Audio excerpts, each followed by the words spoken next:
Welcome to Full Count Rhythm Baseball on the Full Count Broadcast Network. Presented by Full Count Ministries and Chick-fil-A of Rivergate. Now let's head into the ballpark for tonight's game. Good evening, ladies and gentlemen. Welcome to Hendersonville, Tennessee. We're at Drakes Creek Park for tonight's Ohio Valley League regular season action between the Full Count Rhythm and the Madisonville Miners. In the Rhythm section up here in the press box, we feel pretty comfortable. We're going to watch some baseball tonight. Hoping it's going to be a full 9-inning game unless the Rhythm can rattle off another Mercy Rule victory.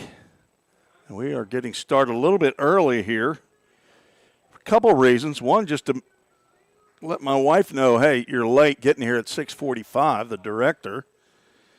No, I'm just kidding. That's not one of them. We have host family night, host home night. So we're going to have, we're going to put that on the stream tonight. They'll be coming from right over in front of the third base dugout. I believe that is Kaylin Sandell, who appears to be in some sort of an administrative important role right down there behind home plate. I believe she's going to be taking pictures. That's going to be her job. The Ohio Valley League has 4 games on the slate tonight. One is currently in action up in Henderson, where first and second place Flash and Hoppers are playing a doubleheader. They have 2 7-inning games, and currently in the top of the 6th inning, the Hoptown Hoppers lead 5-3 over the Flash. And then they'll follow that game with another 7-inning contest. The Flash lead 21 games, win and 8 losses. They've won 6 of their last, or they're one of the last 6 games that they've played, as they are a couple of games up, maybe a game and a half on Hoptown, who have a record of 19-7. Full Count's in third place, 14-13.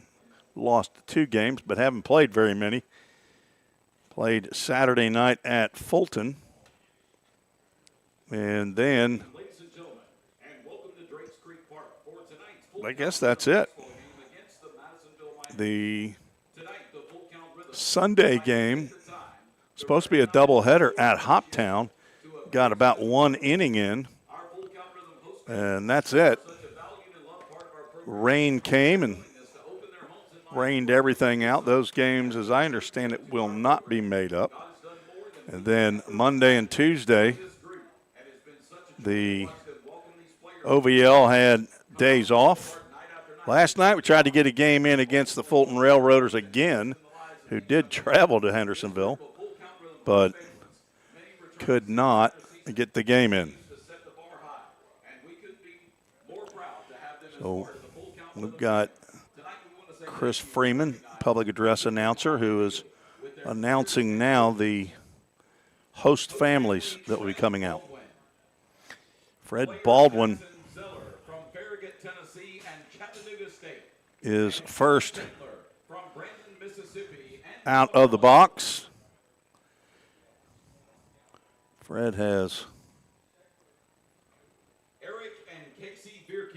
Jackson Zeller.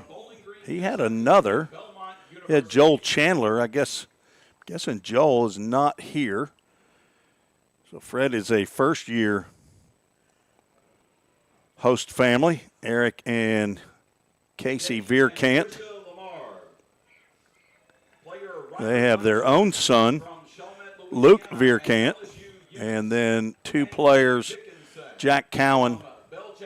Who else has he got there with him? I guess it's got Luke. He had Joey Greenstreet as well in their family.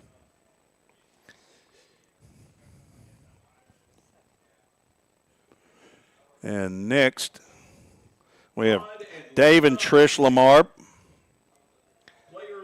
They have the 2 LSU Eunice Bengals, Tate Dickinson and Ryder Blanchard. Multi-year host family Dave and Trish Lamarb.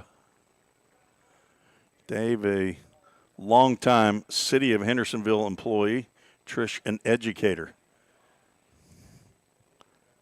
Drew and Caroline Robertson.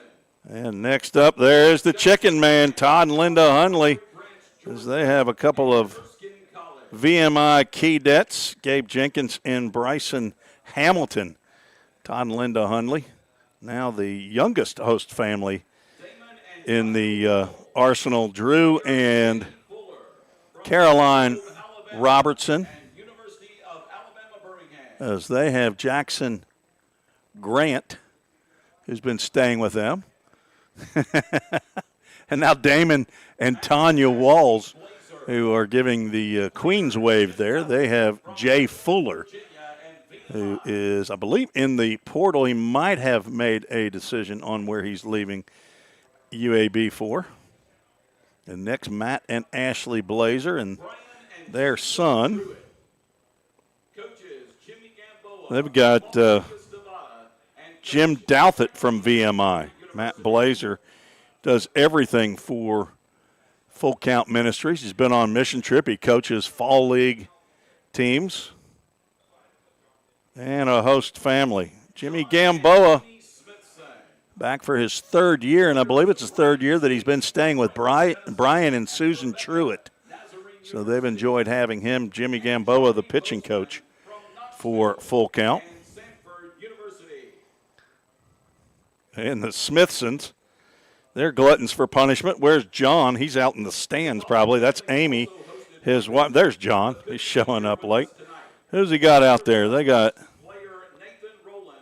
Jonah Smithson, Ryan Sweeney, and Charlie Bozeman. Jonah, their oldest son. Ryan Sweeney's in that mix now, a teammate of Jonah at Trevecca.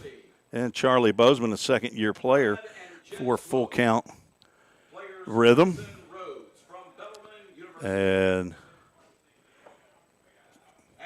Brad and Jana Swope called out, but they're not here. Hudson Separillo staying with his family, friends. Let's see if their names are on here. There we go. Mark and Karen Tressler. Hudson Separillo, formerly at Motlow State, and he's yet to make his commitment known publicly. Appreciate Mark and Karen Tressler. Brad and Jana Swope had Grayson Rhodes. Brad is the trainer here for Full Count Rhythm. He's also from Volunteer State Community College. Chandler Phelps, I don't know that I saw Chandler. He has had Nathan Rowland this summer. Chandler also a coach, a short-term missionary, a single man, and he is all things Full Count as well. Let's make sure we got everybody listed. Let's make sure I didn't miss anybody. Dave and Trish Lamar, Todd and Linda Hunley, Drew and Caroline Robertson, Damon and Tanya Walls, Eric and Casey Vierkant, Fred Baldwin, Matt and Ashley Blazer, Brian and Susan Truitt, John and Amy Smithson, Chandler Phelps, Doug and Rebecca Dorn. I did not mention the Dorns. They have hosted Edward McLeod and Gus and Daniels. Did not see them come out. They might have a family issue going on tonight. Brad and Jana Swope and Mark and Karen Tressler are our host families. And, folks, if you're not familiar with collegiate summer league baseball, you can't do this without host homes. It's just not possible.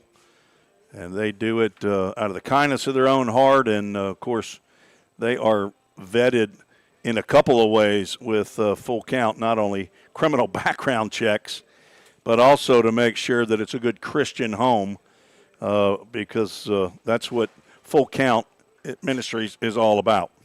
Once again, ladies and gentlemen, welcome to Drake Street Park, home of the Full Count. My wife, who we have hosted a couple of years, the last 2 years, she says, and you have to have a washer and dryer.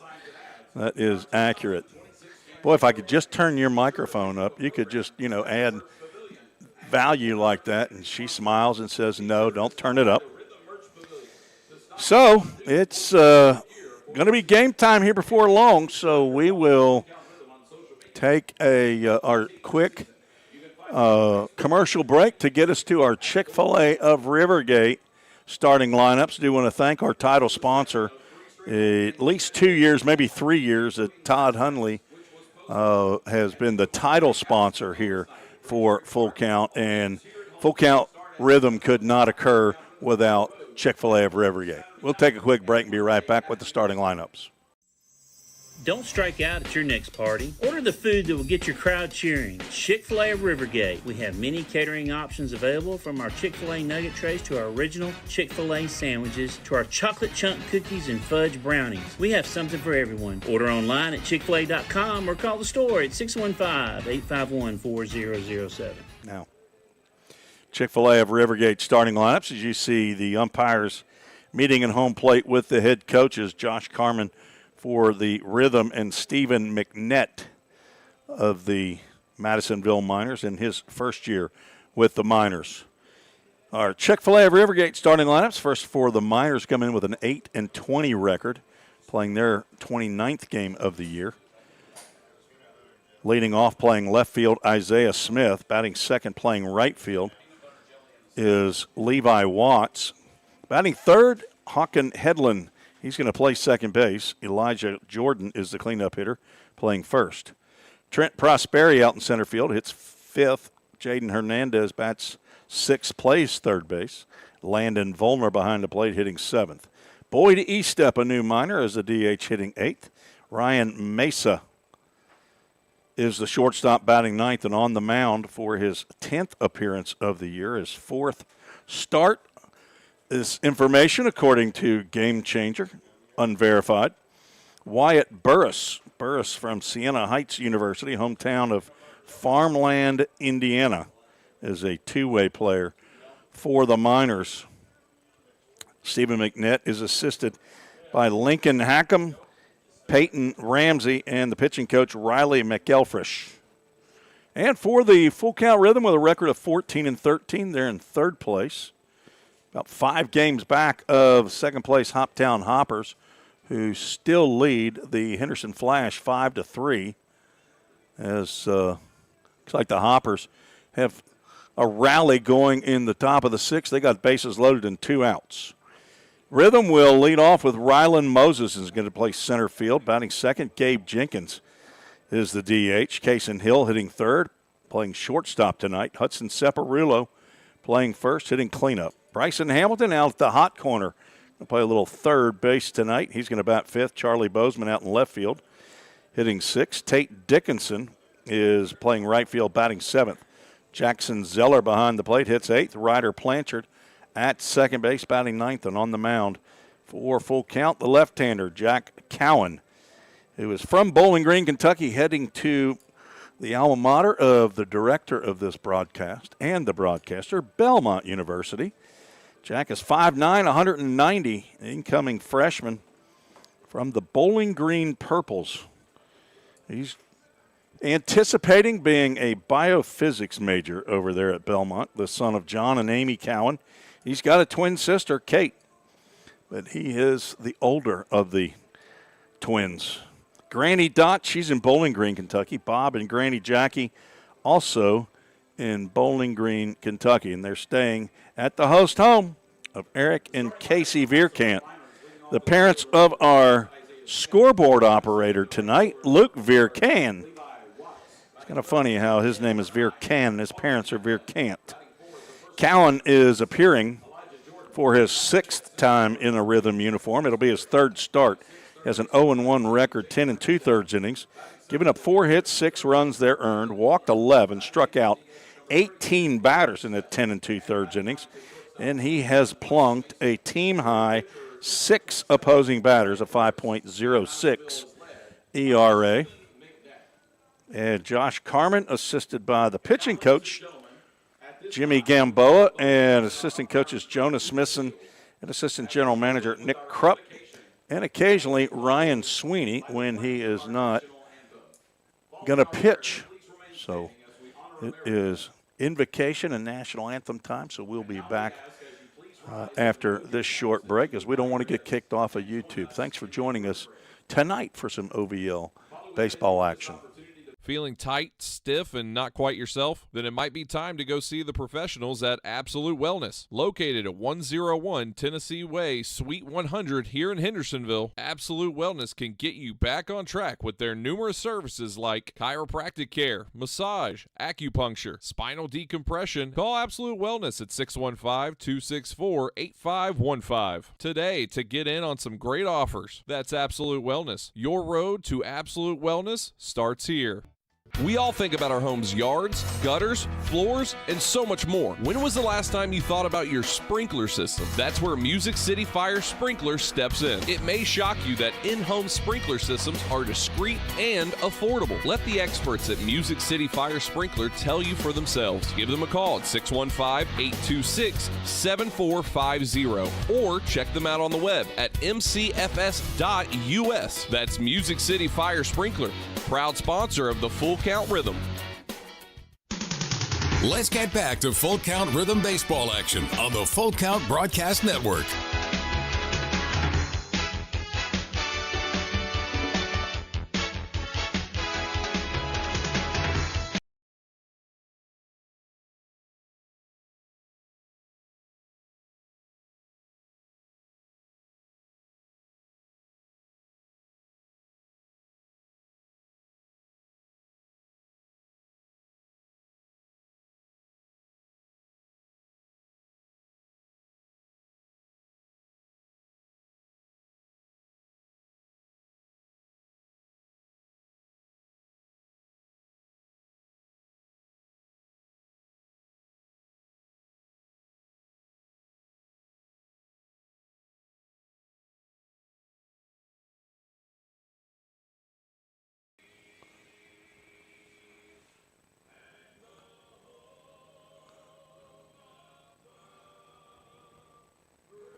And Chris Freeman says,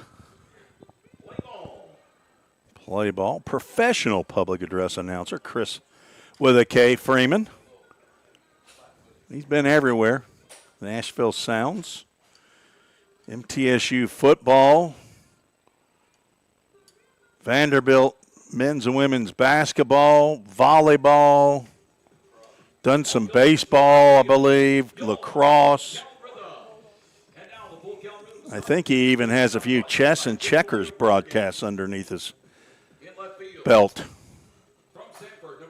And back in the official scorekeeper's seat, as always, Ken Stegall from the scorer's table.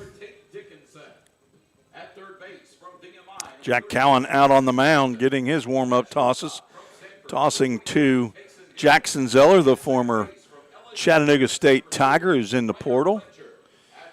Chatted with him a couple times to see if he's made a decision. I think he has, but I just don't think he's made an announcement yet. All right, Suze, who we got that has chimed in already on a chat? Is that Ron Wilson I see? Ron Wilson. He's watching and listening. He is a super fan of the Madisonville Miners. Ron, I hope you're feeling good tonight. Ready to cheer your Miners. And those, once again, folks, are MINERSs. They're not young people. They're not MINORSs like Luke Vierkant. Not a minor. Not a minor. He's an adult. He's a full adult. What's that, Suze? Oh, so Doug and Rebecca Dorn show up late. They're humble. They're Ephesians 4:2. They did completely humble and gentle. They didn't need to be recognized for their host family. They're basically, hey, send me. They're the Statue of Liberty of the host family. Send me all the people you don't really want.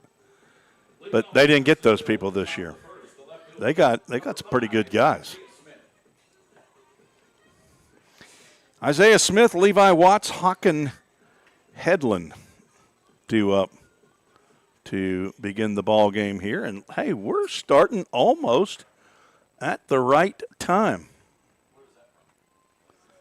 Isaiah Smith, a newer player, playing in his 17th game. I don't think he was with the club at the beginning of the contest. Jack Cowan delivers, and it's fouled off to the screen. We're underway at 7:04 p.m. Central Time. Game time temperature 90 degrees. 9-0. Brought to you by Safeware Incorporated. Cowan, a left-handed pitcher, delivers one to the backstop just for the fun of it. Count goes 1 ball, 1 strike. Great job, Luke. You're doing a fantastic job on that scoreboard. I mean, you are 2 for 2. Focused. I assume you stretched before the game. Oh, yeah. Got you throwing in? Okay, he's ready. The left-hander from Trevecca Nazarene University, formerly Good Pasture Christian. That one goes behind Smith. Cowan has Smith right where he wants him right now. He doesn't know where this next pitch is coming. A ball and 2 strikes. And when you say Good Pasture around here, you have to say state champs right after that. State champs. It's kind of like Farragut. Farragut, state champions. That pitch hits Isaiah Smith. You have to say it again. I didn't hear what you said. Okay. So the assassin on the club picks up his 7th hit batter. Devin McCarron checking in, the soon-to-be former Mercer Bear, former Chat State Tiger. I don't know what Arkansas Mid-South was called. And a one-time Vol State Pioneer for about a minute and a half. Pitch to Levi Watts is high and outside. Right-handed hitter is Watts from Rock Valley College, hometown Appleton, Wisconsin. Devin, I'm hanging in there, buddy. Appreciate you checking on me. Hoping to get this knee worked on soon. Step by step. Cardiologist visit went well yesterday, and hope to soon after the season's over be able to get under the knife, under sedation, and get this meniscus issue handled. That's a pitch that's close enough to be called a strike. By our home plate umpire, Joshua Davis. Down at first base is Tanner Allison. And in the middle of the diamond right now, sometimes at third base, is Chad Crutcher. First time he's been here at Drakes Creek Park all year long. That's 2 in a row for Jack Cowan. Oh, Famous Amos just showed up, also known as Ann Claire Jaggers, bringing some chocolate chip cookies up here to the press box. Throw over. Last time Jack Cowan did that, he was called for a balk, I believe. Or was that you, Veerkant? That was. Did you get called for a balk? You were the one. It was a lefty. Home play. That's right. It was Wayne Seeley. Swing and a miss and a Corson. Fire and security strikeout. We're out number 1. Suze, you're going to have to get that fly swatter. We got one right there. Oh, swing and a miss. You were not ready. You weren't going to kill any flies tonight? Well, that's what Ken is depending. Swing and a miss by Hawken Headland. Don't believe I've ever met anybody named Hawken, Hawken. But he's right here. He's from Eden Prairie, Minnesota. Goes to Concordia St. Paul. Chopper to third base, but it will roll foul. Backhanded by Bryson Hamilton. He'll toss it back to Jack Cowan, the lefty. Heading to BU in Nashville, Tennessee, Belmont.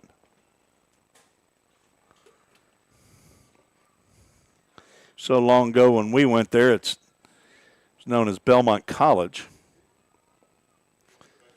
Trevecca Nazarene College, TNC, became TNU. It was DLC, David Lipscomb College.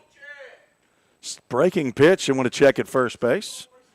And Allison, Mr. Allison says no, he did not go. That's a ball.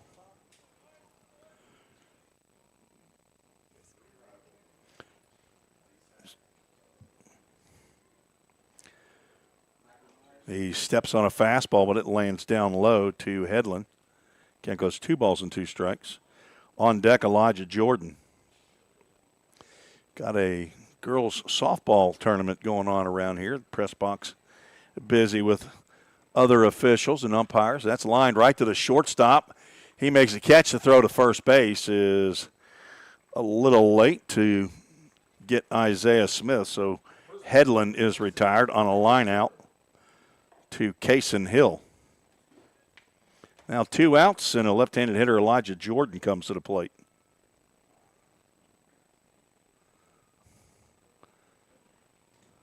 Jordan from Coker University, hometown Wake Forest, North Carolina. Playing first base today. Cowan trying to get out of one on and nobody out situation as he gets the swing and a miss from Jordan. Playing in his 23rd game.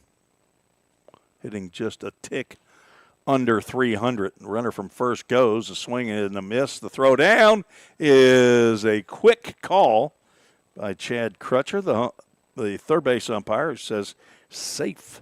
Smith picks up the stolen base. A swing and a miss brings the count to 0-2.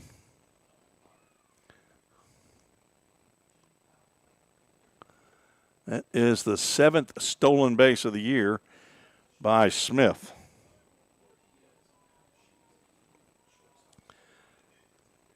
Another hit batter. Jordan takes one on the lower leg. Couple of plunkings in the inning. That's now 8 on the season for Cowan. A.J. Garr, the pitching coach over there at Belmont, is going to have to dial Mr. Cowan in. It's okay to miss the plate a little bit, but you got to miss the batter too.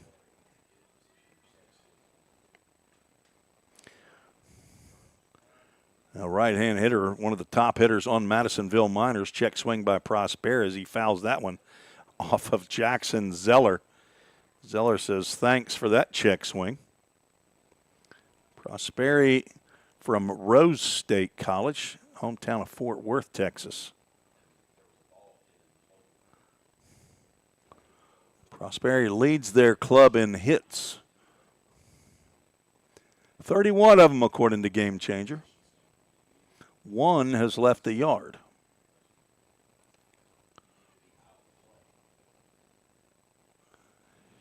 Sean Douglas asking about 110 degrees in Arizona. You know, neither one of those options, Sean, right there, are appealing. I'd rather sit in air conditioning and eat some of Ann Claire's chocolate chip cookies. Sean, I go for number C. I go for letter C. Option 3. Door number 3, Sean. I assume this is the Sean Douglas who's the umpire who I saw on the commercial for True Blue. That looked like right down the pipe.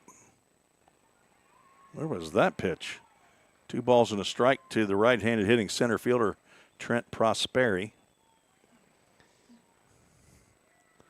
True Blue trying to advertise to get some more good umpires. We got enough bad umpires. We need some good. There's a line drive over the glove of Kaysen Hill into center field. It's going to drive in the first run.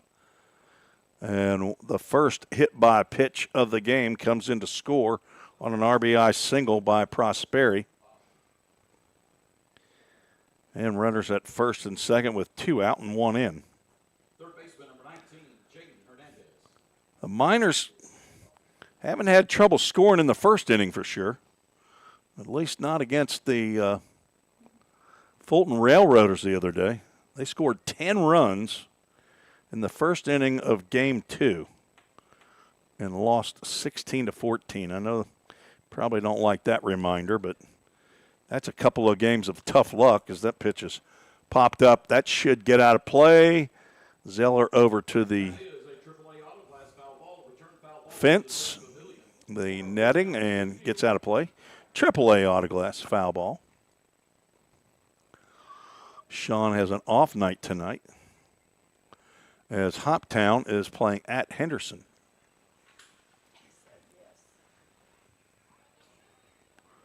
Jaden Hernandez with 2 out and 2 on. Takes a pitch downstairs, ball and a strike. Hernandez from Humble. Some people call it, I think, Humble, Texas. It's Humble with an H. Sul Ross State University.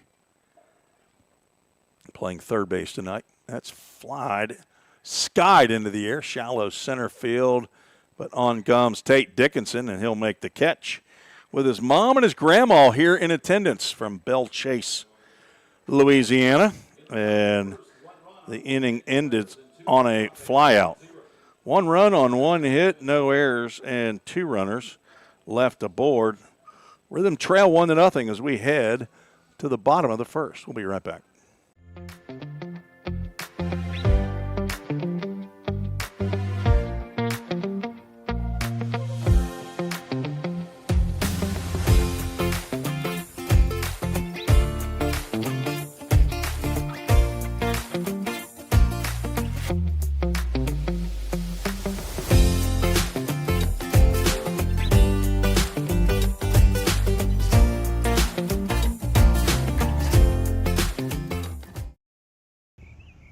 This is Eli Reese.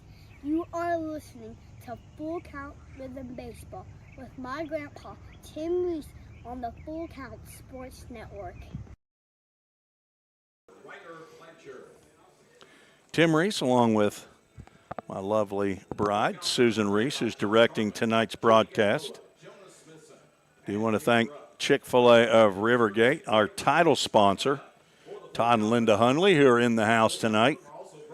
Couldn't do it without them. Got a couple of spicy chicken sandwiches last night, and there was an extra regular. Took that one home from my wife, and we had a late Chick-fil-A Rivergate dinner when I got home. It wasn't too late, though. We didn't get to play any baseball yesterday. Today we are talking a little ball.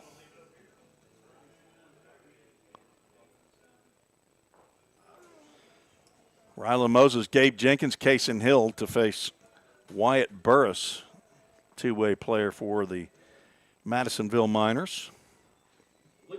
Burris from Siena Heights University, Farmland, Indiana. His 10th appearance of the year, 4th start. He does not have a decision. In 19 innings, he's given up 22 hits, 9 runs, 7 earned, walked 6, struck out 16. Has a 3.2 ERA. Moses takes a called strike, leading the club in hitting with 360 batting average. He is tied with the team lead in home runs with 4. He's leading the club in RBIs with 16, and also leads in walks with 14. On base average just under 500 as he fouls that pitch to the Miners on deck area. He's down in the count 0-2. His youngest brother, Sladen, is our bat boy / ball boy tonight, and he is decked out. He's got the white pants. He's got a red Rhythm shirt on. I believe he's got his molded cleats. I talked to him yesterday during the rain delay, and I said, boss, we're going to need you're going to have to dress out. You got to at least wear your molds. That one's drilled down to first base, 2 hops. Elijah Jordan handles it himself for out number 1. If you're scoring at home, that's a 3 unassisted. Humble, Silent H. We've got to vote for Silent H. Barbara and Stephen Ardito up in Clarks, Vegas, listening in tonight. Stephen, I guess we'll see you Saturday. Stephen, our bus driver for Anchor Transportation. He had a little vacay. They went camping. Doesn't sound like a vacation to me anymore. First pitch to Gabe Jenkins in there for a called strike. Barbara said your grandson is so cute.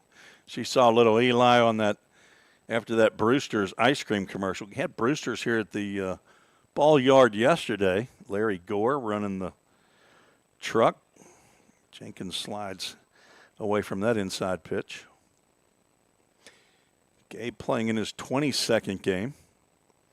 He and Rylan Moses tied for second on the club. Kaysen Hill playing in his 23rd. He's on deck. Gabe hitting .351. He's a VMI cadet. Right-handed hitter. Slices one foul over toward the maintenance shed. I'm not sure if that one got out or not. It apparently did. The little guy got it. Little left-hander over there on the first base side, and he's going to get foul balls galore. It's where right-handed hitters hit them.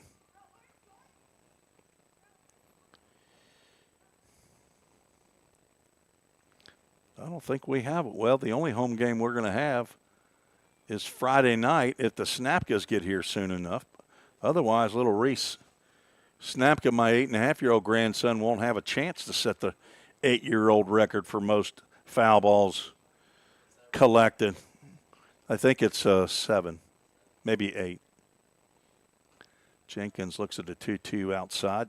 Landon Volner, catcher, thought he might be trying to steal one, and we'll have our first Full Count Ministries. Full Count did not get a Full Count Ministry verse in last night, and I saw Julie Sweeney's message right at the end. She had one ready, I know. Full count pitch. The changeup lands downstairs, and Gabe Jenkins draws a walk. It's his 11th of the year. The shortstop, number 23, Kaysen Hill. Jenkins and Kaysen Hill tied with the team lead in runs scored at 21. Gabe would like to take the lead, or he wouldn't mind if Kaysen Hill and he tied right here with Kaysen. Anybody got a yard card for Kaysen Hill? He pops one up. That'll get out of play. Heads up down there. Looks like a minor in uniform walking back toward the home plate area on the right field side. AAA Autoglass foul ball. Appreciate Dylan Doris and the Doris family. AAA Autoglass, shower glass, all things glass. Hill hitting .338. There's a throw over to first. Jordan has to slide over the top of Gabe Jenkins, who is a threat to try to swipe a bag. He's 8 for 11. Fourth on the club in stolen bases. Full count 52 for 67, and there he goes, taking off. Pitch is low and inside, and there's Gabe Jenkins, 9th stolen base of the year. And Hill now with a 1-1 count. Don't think Jenkins is done, okay? He's attempted a third base steal a time or 2 or 3.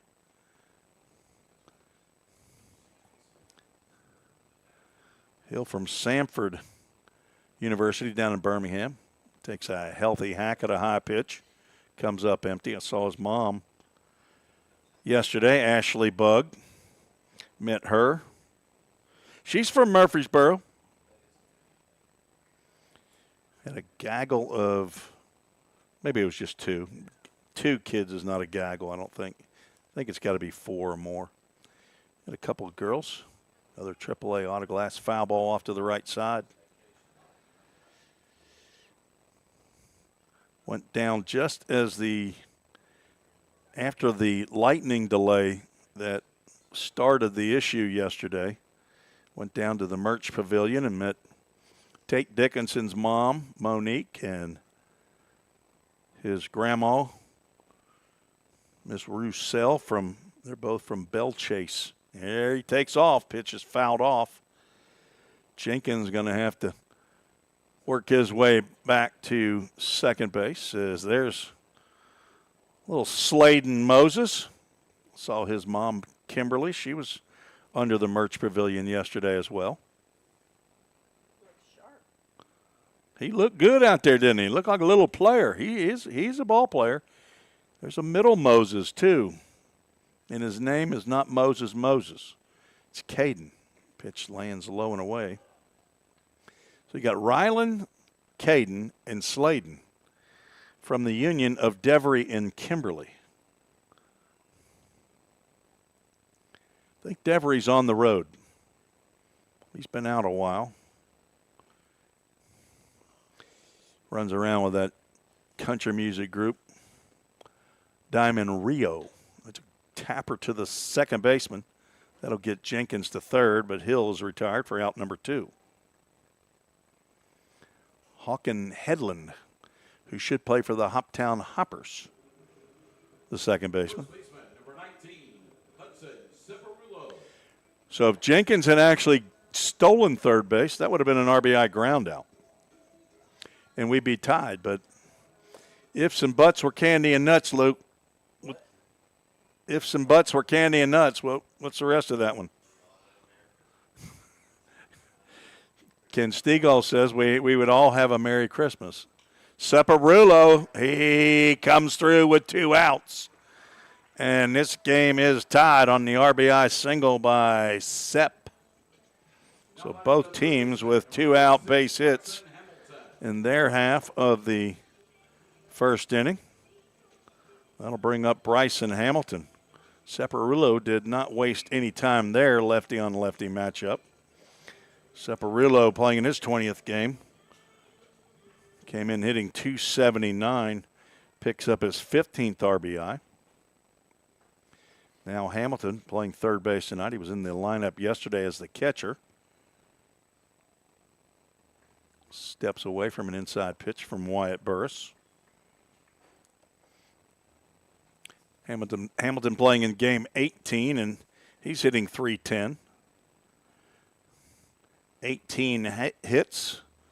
Half of those are extra base hits. Fouls that one off the screen.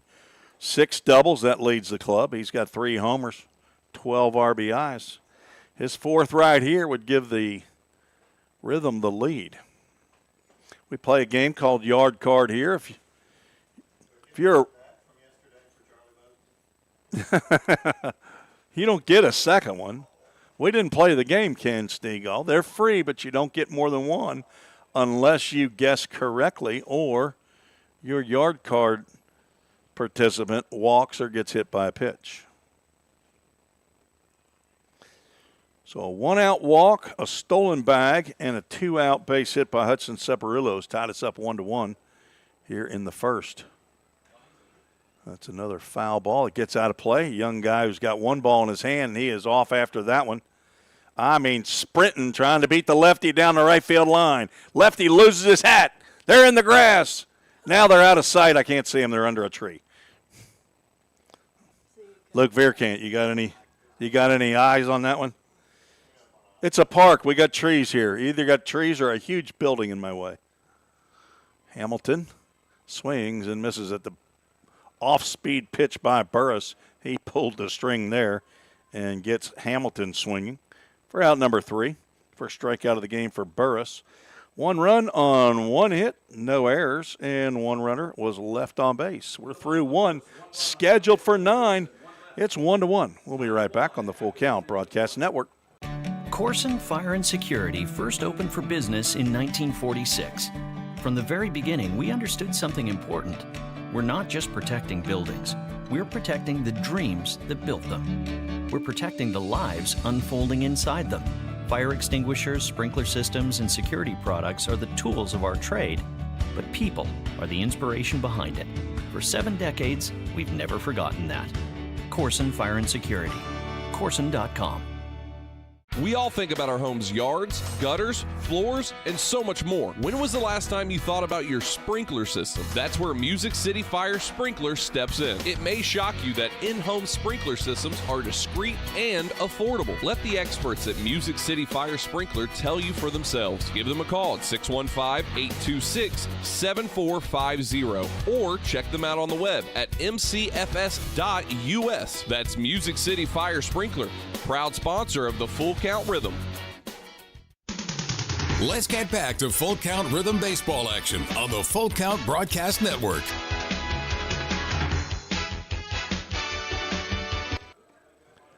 I just looked at the YouTube chat. Sean Douglas says he's in Arizona trying to get good at golf. Are you a better player in Arizona at 110 degrees than 90 and it feels like of 107. What is our feels like? Our feels like is 97 here, and the temperature has gone down to 89. Host family night tonight here at the ball yard. Appreciate our host families. Got a dozen of them or so. Landon Volner, Boyd Eastep, and Ryan Mesa, the bottom three of the Madisonville Miners lineup, facing Jack Cowan. His sails went a little high. Gumby Arms Jackson Zeller snares that one before it gets to the backstop. Charlie Bozeman's out in left field. Rylan Moses is center fielder. Tate Dickinson in right. Bryson Hamilton is the third baseman. Kason Hill at shortstop.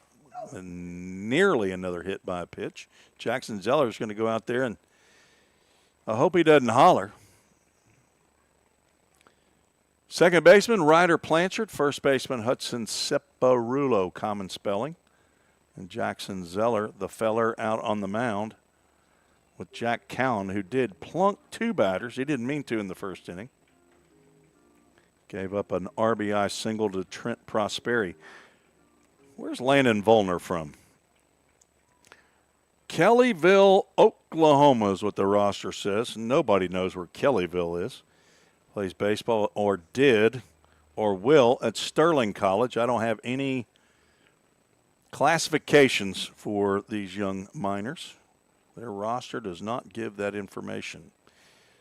Matter of fact, it may not have given me any of this information. For some of these rosters, I spent quite a bit of time at the old computer and looked up these guys. So I would say, let's get on a stick. 3-1 pitch misses down, and a leadoff walk. Not a recipe for a good inning. Boyd Eastep, the DH. Looked him up. He's from Woodway, Texas, I think. Ouachita Baptist University. Where's Ouachita? You think that's where it is? Arkadelphia, Arkansas? You feel pretty confident about that?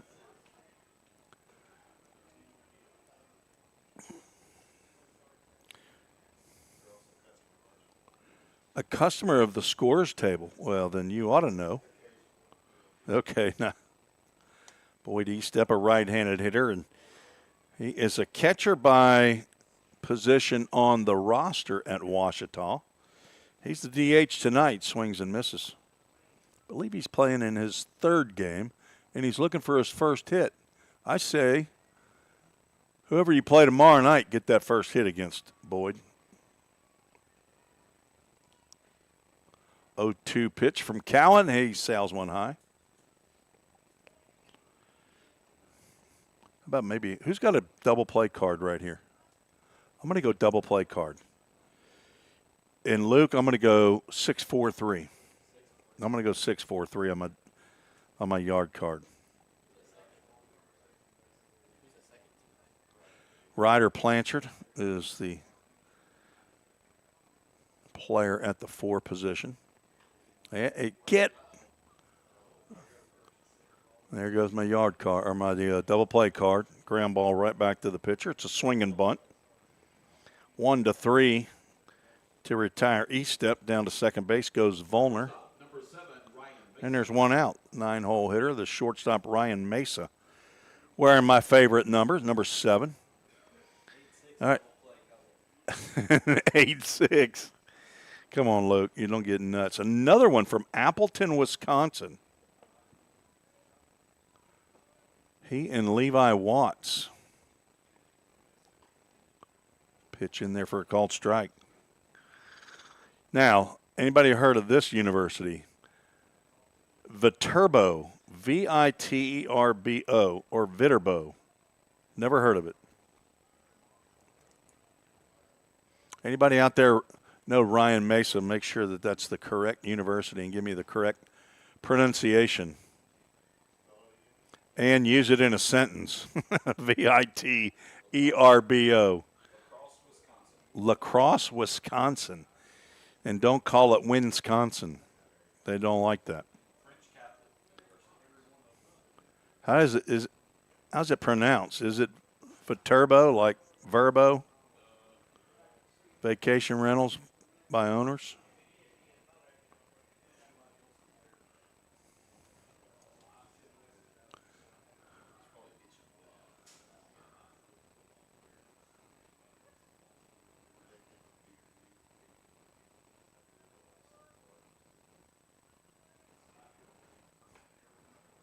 Two-one misses high and away.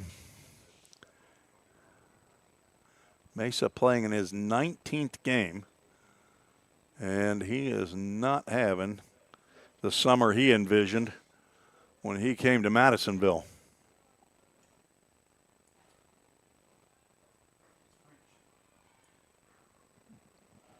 He draws the walk, second walk of the inning. So 2 hit batters in the first inning, 2 walks here in the second inning, back to the top of the lineup. As Jimmy Gamboa, the pitching coach, is going to come out, have a conversation with Jack Cowan. And I'm thinking he may not be long for this game if he can't get this strike zone figured out. His 6th appearance of the year. Viterbo. Is it? Okay. French in Wisconsin. Well, I did just watch the movie Young Washington and learned I guess there was a fight by the French and the British for the Ohio Valley. Do you know that? The French built a fort or an outpost, and Young Washington had to go and help the British fight the French along with the American Indian. I don't think I'm giving anything away. I mean, it is historical, so if you didn't know that. First pitch misses to Isaiah Smith, who was plunked and scored the only run of the game so far. Lefty on lefty matchup. Hill got behind Volner at second base while Cowan was delivering the pitch. Not in a good defensive position when the pitch came to the plate. Count goes 2-0. 1 out, 2 on. Rhythm looking for a ground ball to a middle infielder. Instead, Smith been squaring around a bunt, but Cowan not delivering anything for him to bunt or hit.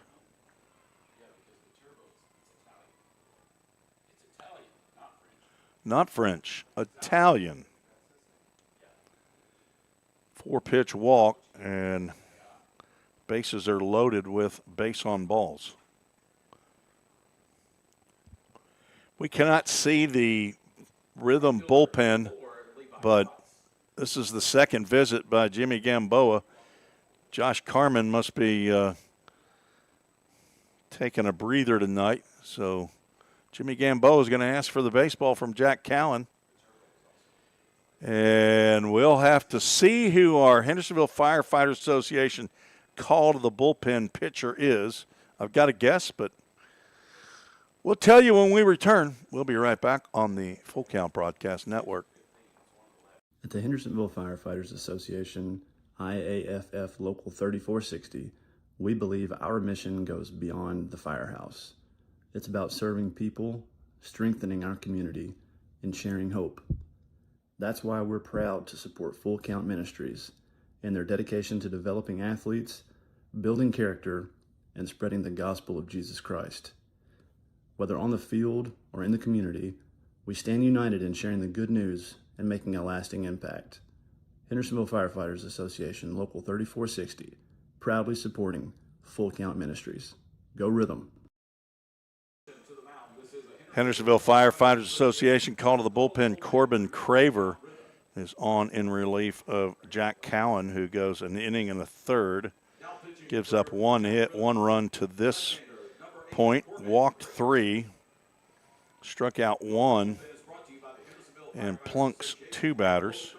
Faces 10, and right now on the hook for the 3 batters that are on base. Corbin Craver, 5'9", 165-pound left-hander, rising redshirt freshman at Walter State over in Morristown, Tennessee, in the Tennessee Community College Athletic Association. He's from Mount Juliet, Tennessee. Played his high school baseball at Green Hill. The Green Hill, what do they call the Hawks? Hawks. Special education major at Walter State. Christopher and Stephanie Craver. His parents, he's the brother of Hudson and the grandson of Grandpa and Nana in Orlando, Florida. And Grandpa and Grammy in Dunlap, Tennessee. Craver was penciled in as the starter in last night's game that did not begin. He's on now for his 8th appearance, all in relief. Didn't get his start. 10 in the third innings, giving up 3 hits, 2 runs. They earned, walked 7, struck out 19 opposing batters, and gets a pop-up into second base just on the grass. The infield fly rule is in effect, and 1 pitch, 1 out off the bat of Levi Watts. And there's out number 2. I was going to say he's going to be looking for the strikeout instead. We got the pop out to Blanchard. Now the 3-hole hitter, Hawken Headland, who lined out to shortstop, steps to the plate with the bases loaded, 2 outs. Could he go 2 pitches and 2 outs? He could, but Hawken Headland would have had to swing at that, or Jackson Zeller would have had to pick somebody off. Neither happened. Craver delivers high and outside. Count goes 2 balls and no strikes. Craver, a 1.74 ERA. Struck out 45% of the batters that he's faced, and opponents have a 0.91 batting average. That leads the club. Luke, that'll work, won't it? 0.91. The team opposing batting order or batting average is 241 against Full Count. Ground ball foul past head coach Stephen McNett at third base. All right, Luke, what do you think your batting average against is? Vierkant has, let's see, 19 in the third innings in 7 appearances. That slider in there, and that's A. Corson. Fire and security strikeout. Corbin Craver comes in and shuts the door. What an appearance here in the second as the Madisonville Miners strand 3. No runs, no hits, no errors. Jack Cowan off the hook, gives up only the 1 run as Craver comes in and gets the job done. Come back for the bottom of the second, see if the Rhythm can take the lead. We'll be right back. Don't strike out at your next party. Order the food that will get your crowd cheering. Chick-fil-A of Rivergate. We have many catering options available, from our Chick-fil-A nugget trays to our original Chick-fil-A sandwiches to our chocolate chunk cookies and fudge brownies. We have something for everyone. Order online at chickfil-a.com or call the store at 615-851-4007. If you didn't know, the Full Count Rhythm is part of the organization called Full Count Ministries. Full Count's mission is to give every baseball player the opportunity to hear the gospel, respond to the gospel, and grow in the relationship with Jesus. With Full Count, you could lead by discipling the next generation by using our resources, or you could go on international mission trips. For more of what we do, check out our website at fullcountministries.com or our pages on Instagram and Facebook. Let's get back to Full Count Rhythm baseball action on the Full Count Broadcast Network.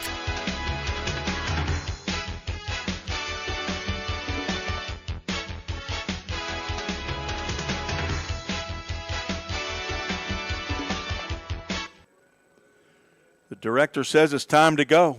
So we're going to talk a little ball right here. Luke Vierkant with a 247 batting average against. Very, very respectable. A rising redshirt freshman at Trevecca Nazarene University in Nashville. That's his dad right there, right? Is your dad standing up, sitting down?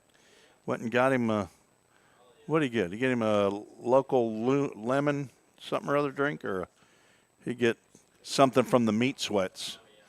Swing and a miss by Charlie Bozeman. This is typically our official scorer his yard card. You got a yard card for Charlie Bozeman leading off the second, Ken? No, you don't feeling it? You're not going to waste it now? Feel like you just waste yard cards, do you? We want some RBIs with yard cards, don't we? Bozeman, Dickinson, and Zeller to face Wyatt Burris. Got Bryson Hamilton swinging on a off-speed pitch to end the first. Bozeman playing left field. It's got that wide open stance with the left foot almost out of the batter's box in front. Second-year player with the Rhythm, Samford University. Former Farragut Admiral state champs 5 years in a row in the 4A classification here in Tennessee. Grounds one down the third base line, foul. Nice play there by Jaden Hernandez to get it in the glove, but Chad Crutcher from Dixon County, Tennessee says foul.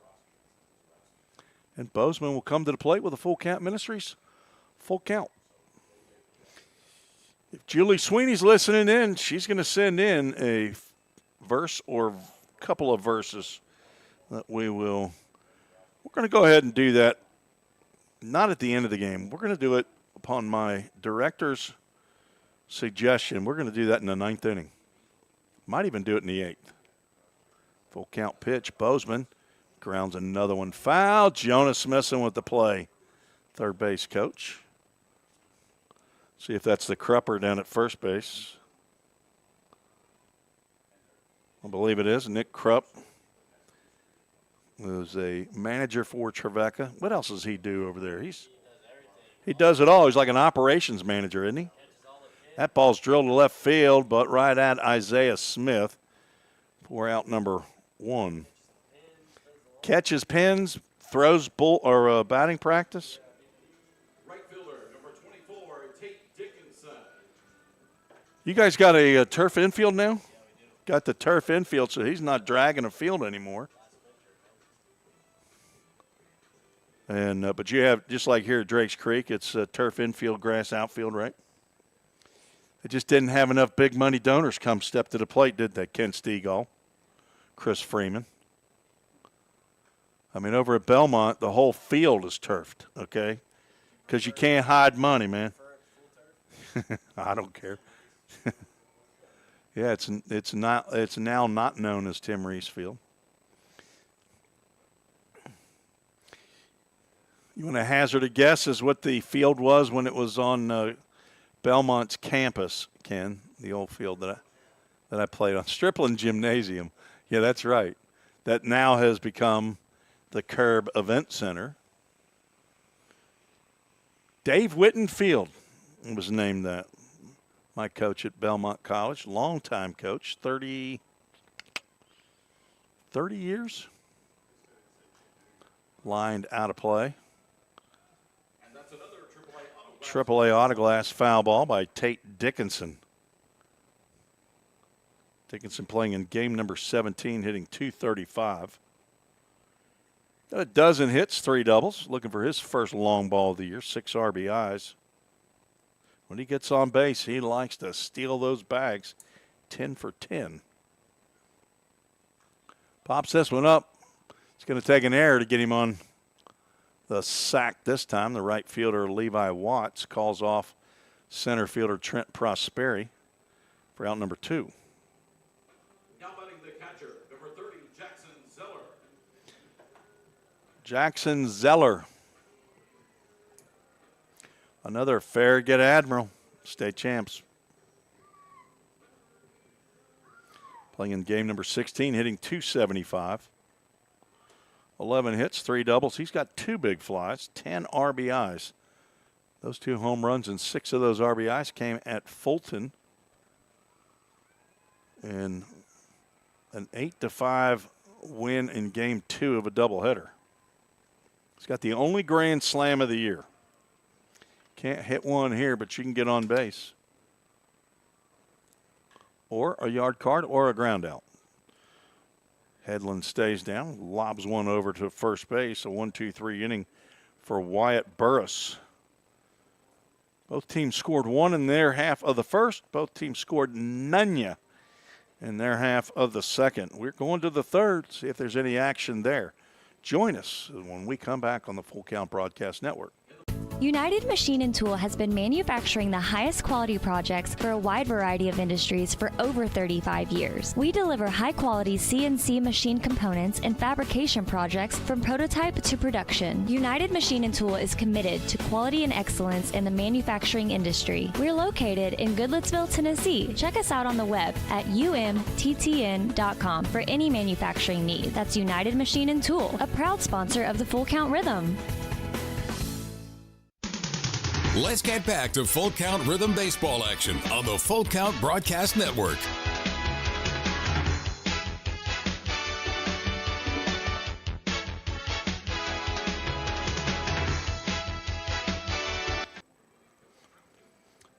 Caught me eating one of Ann Claire's Jagger's cookies during a 30-second commercial. I thought I had another 30 seconds to go, but my wife shorted me on that. She didn't know I was going to go digging into the cookie bag.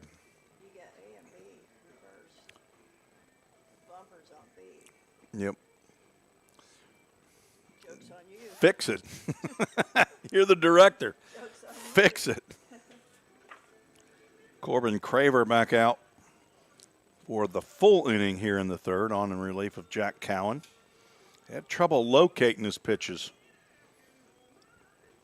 Walked 3, hit 2, gave up only 1 hit in the 10 batters he faced, but allowed 6 base runners.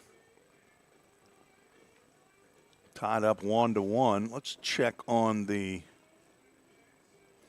Henderson Flash Hoptown game 1. Hoptown won game 1 8-4, so that's their 20th win of the year. They're now a game behind, game and a half maybe still. Flash 21-9 on the season. Hoptown has played only 27 games. First pitch swinging, Elijah Jordan fouls that one off as we begin the top of the third. So Hoptown and Henderson have another game to play tonight. Paducah is at Fulton as Jordan squares around the bunt. Pitch called a ball. Full Count in third place with a 14-13 record, trying to go on a winning streak to end the season. Swing and a miss on a sweeper.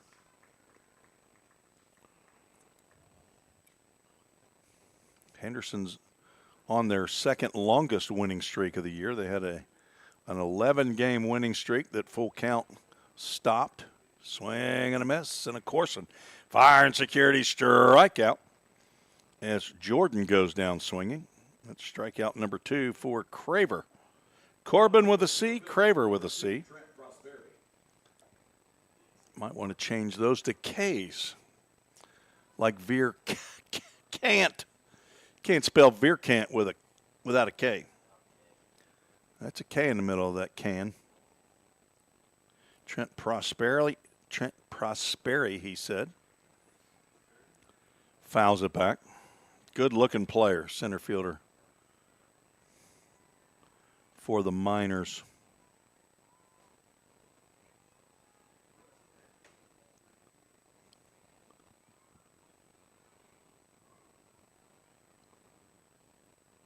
Takes a pitch down.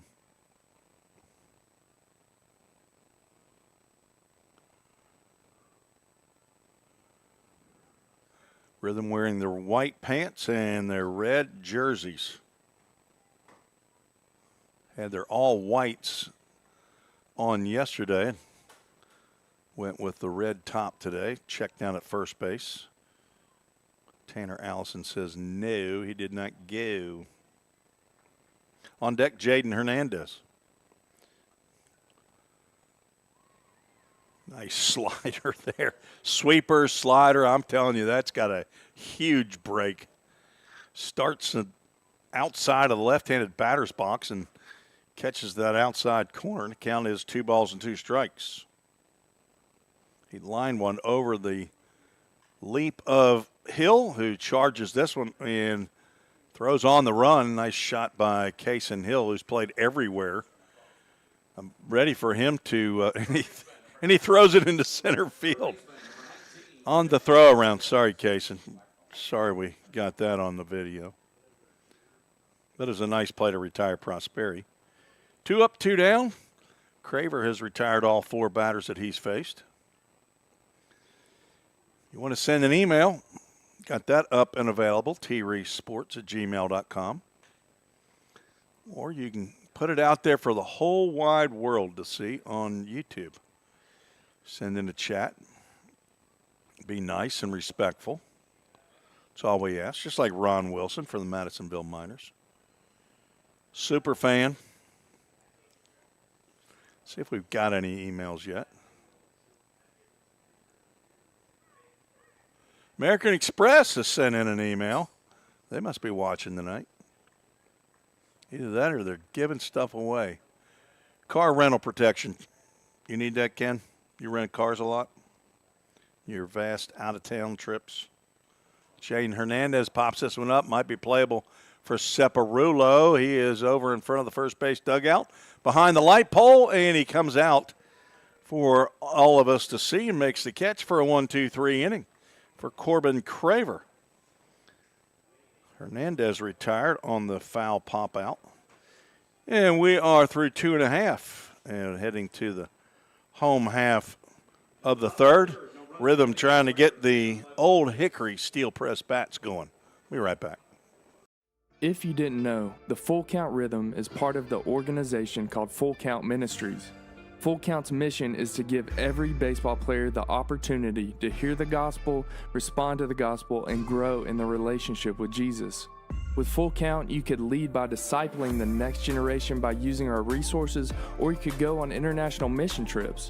For more of what we do, check out our website at fullcountministries.com or our pages on Instagram and Facebook. Safeware is there when response is critical, assisting in the classroom as you shape the future of America, helping you build roadways and infrastructure for tomorrow. With protective solutions, innovative technology, and leading technical services, Safeware works tirelessly to provide our nation's workforce with confidence in their safety. Before, during, and after, Safeware is there.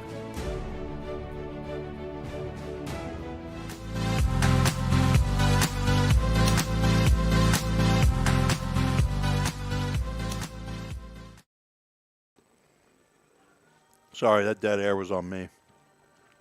Still eating Ann Claire Jaggers cookies. If you bring stuff to eat up here, unless it's got coconut in it or cream cheese, coconut, cream cheese, or cottage cheese. Yeah, don't bring anything up here. It's got cottage cheese in it. Okay, I gotta eat lasagna at my house. It's got cottage cheese in it. My wife hides it pretty good there. She hid it for 20 years. I had no idea. She made lasagna with cottage cheese. I mean, it was at least 20 years, wasn't it? 25 maybe, before I finally saw that empty cottage cheese container and realized that's what that white stuff was in the lasagna. I've always loved your lasagna, but now I love it a little bit less. Wyatt Burris delivers slow breaking pitch that stays outside to Ryder Blanchard. Blanchard playing in game number 16, hitting .222. 10 hits. He's got 1 big fly, 3 RBIs.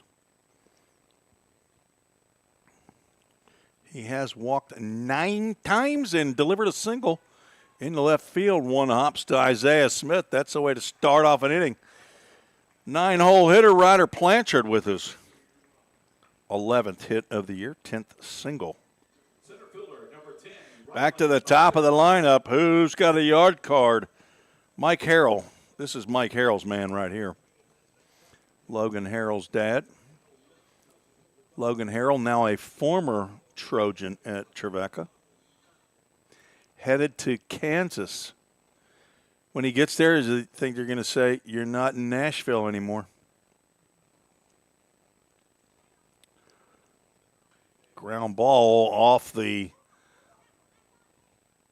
block wall in front of the first base dugout. Nice play by the Crupper over there in the first base coach's box. Be careful, you might be getting some new dental work. Moses got around on that pitch quickly. Grounded out to the first baseman in his first plate appearance. Leads the club in hits with 27. Good pasture teammate of Luke Vierkant, state champs. Now down in the count again, 0-2. Jonah Smithson, Logan Harrell. Gosh, Rucker wasn't. Did you get to play with Ruck? Carson Rucker, a Lakeland Flying Tiger now in the Detroit Tigers organization. Nice pitch there as Burris pulls the string and gets Moses swinging on strike 3. Second strikeout of the game by Burris. He has 16 of them in 19 innings. So almost won a game. Now right-handed hitter Gabe Jenkins steps to the plate. Walked and scored in the first. See if he can find a Gappa. Thinking Little Debbie double right here. I'm gonna use my double card. I've used the double play card. Lost that. I just make up cards now. RES Distributing. RES Distributing. We need to have a song on that one, don't we? In the turf. Nice stop by Landon Volner, the Madisonville Miners. Hind catcher. Never heard that term till I came south. A hind catcher. Somebody who's a catcher behind home plate. Never heard hind catcher till I got south. Town ball. Oh, right down the can. Take it for a called strike.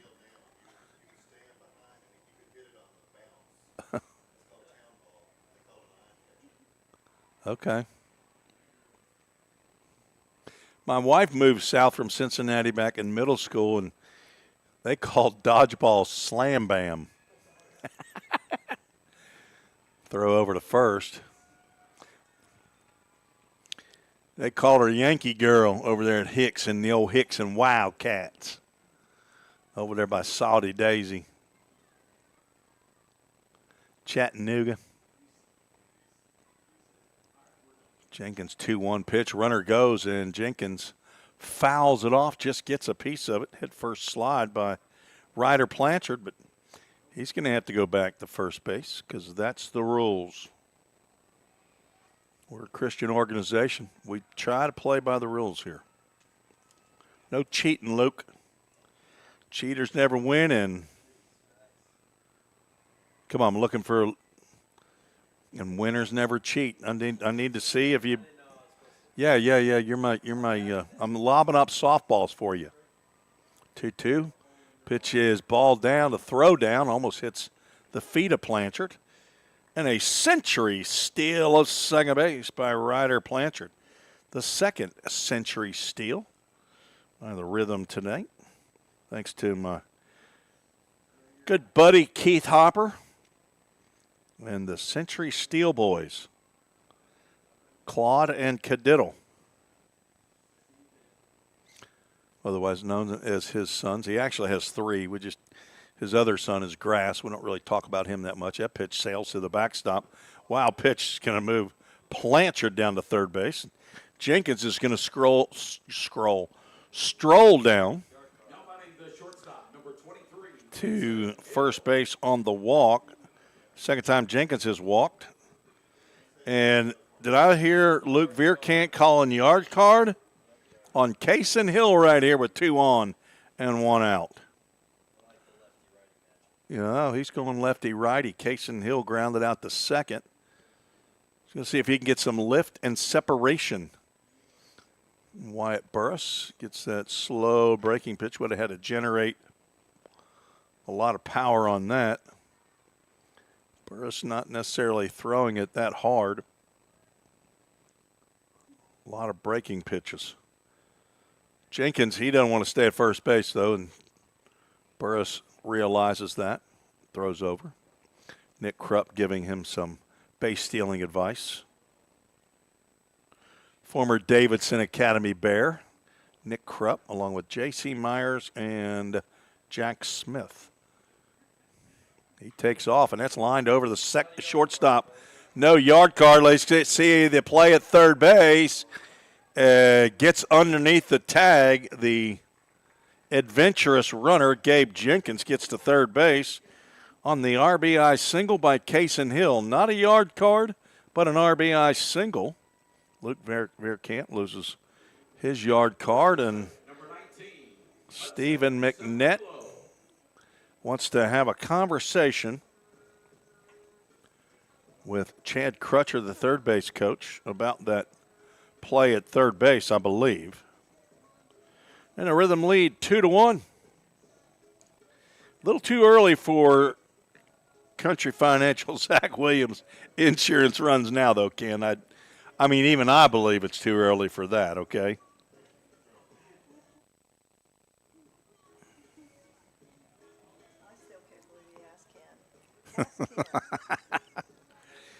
I'm telling you, Zach, he does not respect my opinion at all. I mean, like zero. He says, ask Ken.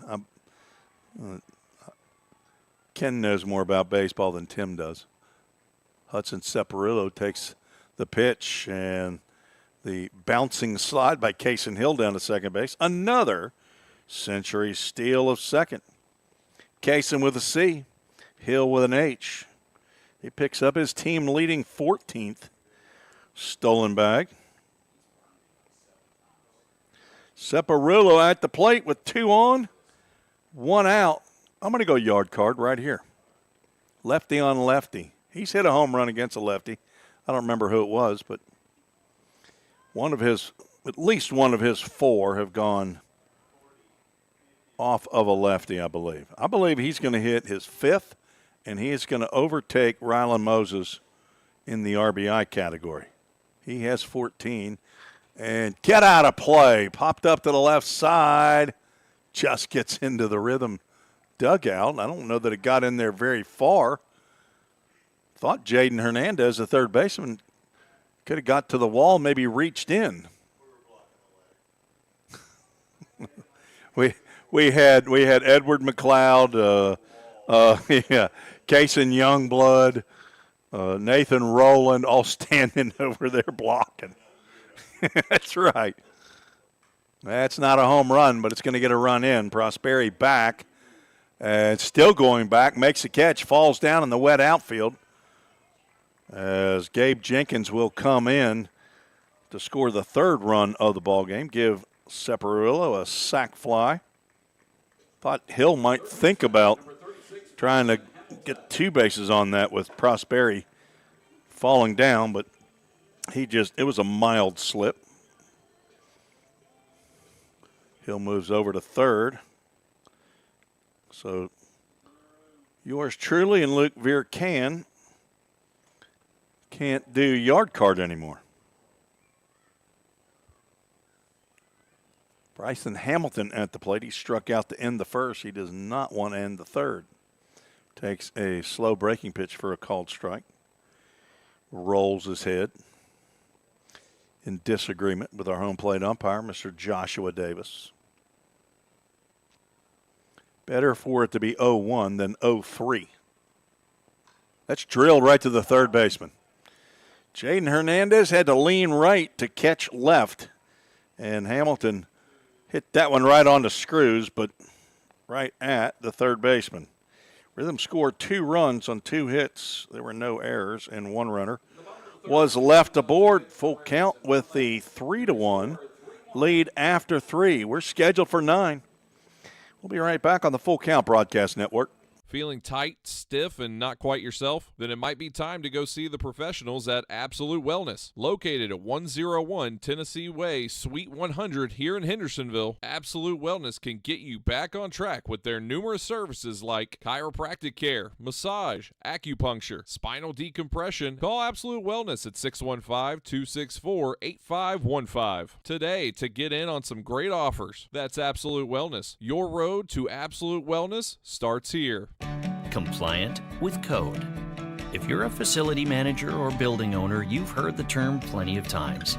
At Corson Fire and Security, we work to keep buildings compliant with the most demanding code of all, our own. We've been protecting people and property since before most of today's codes were even written. And what we've learned along the way makes us the best choice to partner with for the future. Corson Fire and Security, celebrating 70 years. Learn more at corson.com. Let's get back to Full Count Rhythm Baseball action on the Full Count Broadcast Network.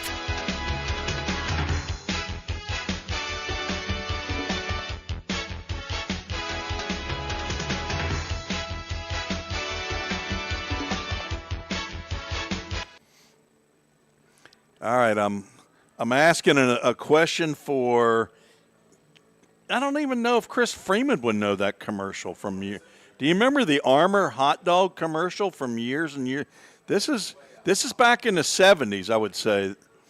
I was seeing if the Carmens or any of the other folks that were here pregame, if they'd ever heard that little song, "Hot Dogs, Armour hot dogs.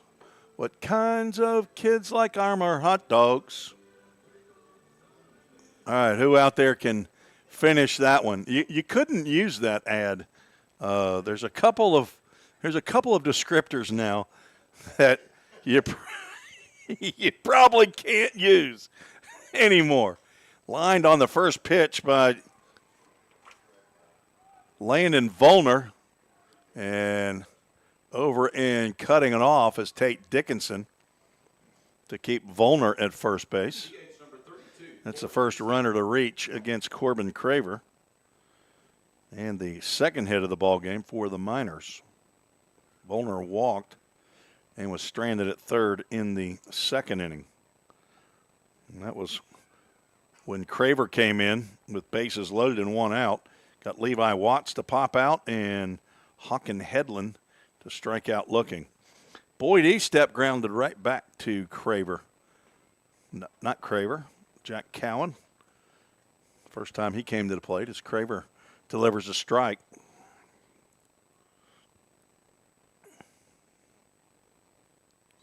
Craver retired the first 5. I've already played my double play card, but he's looking for a ground ball to an infielder. Not to him. Now he's probably looking for that strikeout.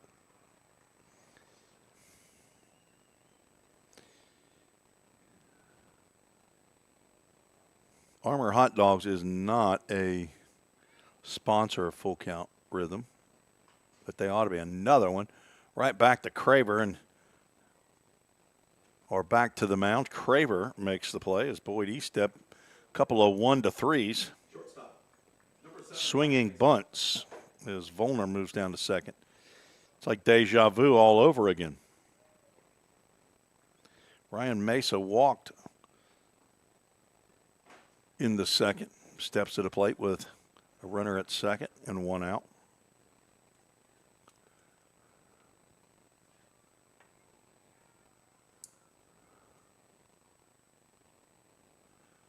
That's some good verses right there, Julie.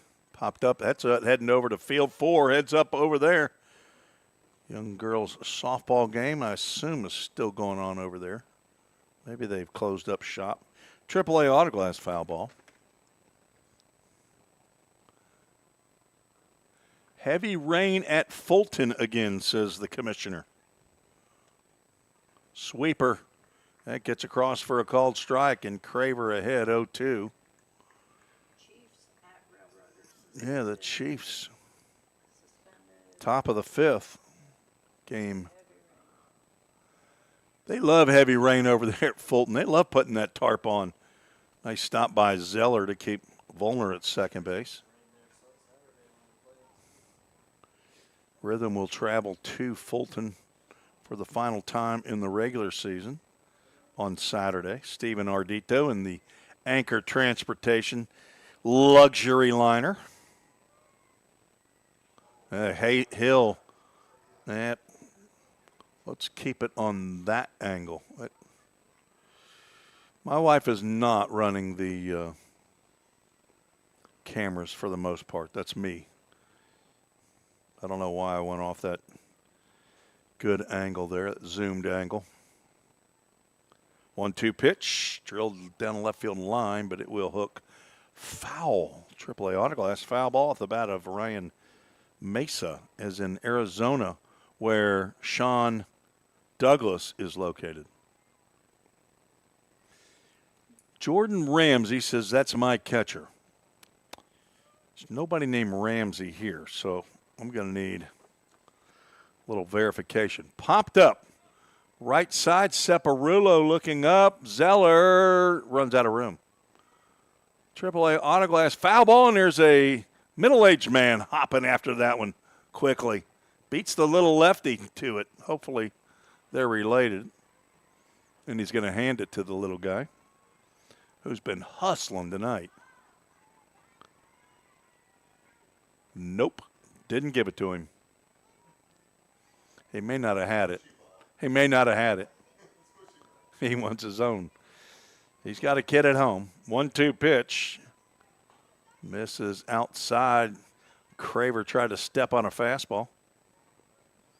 Misses outside. He's going to head back to Walter State. The Senators in Morristown up in northeast Tennessee. He said 70 players coming there this year.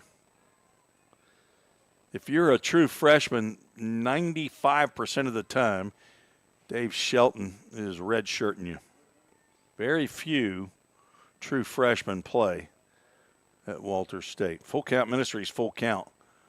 Runner at second and tried to nip at that outside corner. And Ryan Mesa, who's got a couple of hits all year long, has now walked twice in this game. Okay, here's your answer. Hot dogs. Oh. First base coach is Ramsey. Okay, and Volner caught you in college.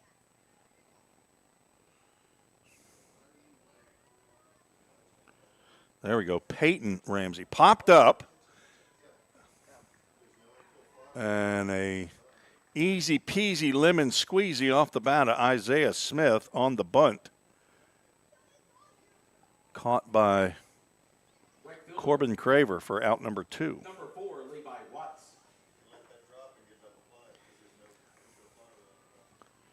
Ken Stegall thinking right there. Let that baby drop. Not sure where he got the double play, though, because Smith running out of the box. May not have been able to get him at first on that. Levi Watts, who's 0 for 2, swings and misses at the first pitch. All right, so help me understand how Jordan Ramsey, Peyton Ramsey, and he's got a chance at third. The throw is dug out of there by Bryson Hamilton, but the wild pitch is going to move Volner to third, but staying put at first is Mesa. You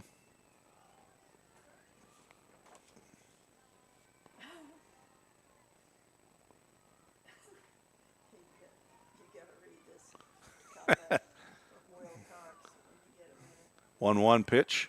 Popped up and out of play. AAA autoglass foul ball. Get that ball and get you a AAA squishy ball.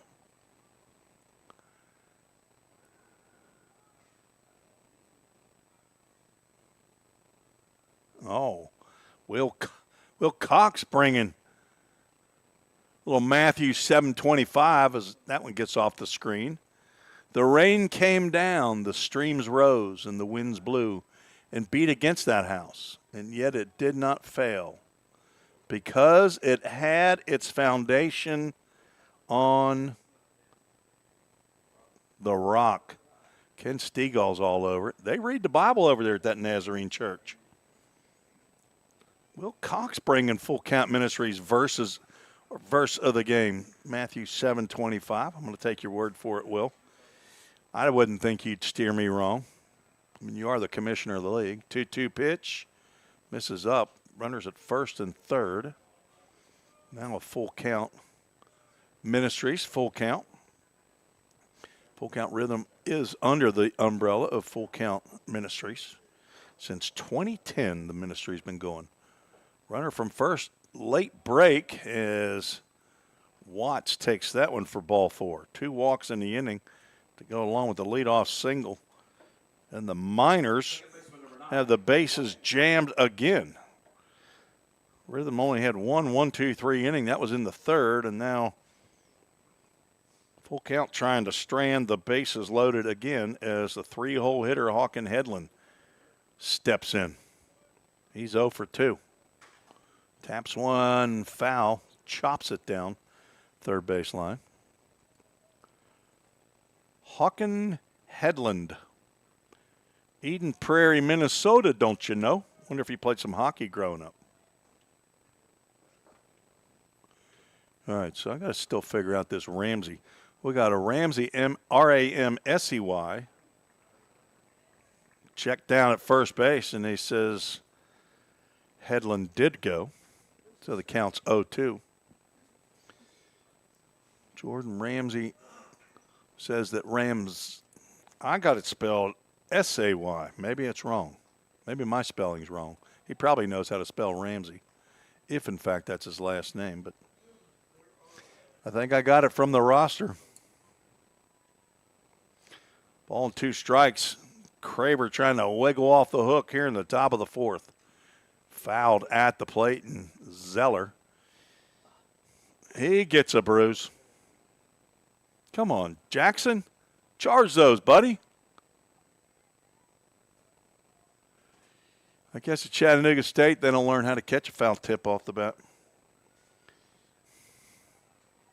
Never, I mean, I've heard professionals catchers talk about it. You know how they do it, Luke? They try to catch pitches low in the glove so that if it's foul-tipped, it's foul-tipped into the upper portion of the glove, I think. Either that or the opposite. Swing and a miss, and a Corson fire and security strikeout. Ends the inning. Craver wiggles off the hook. No runs, 1 hit. No errors.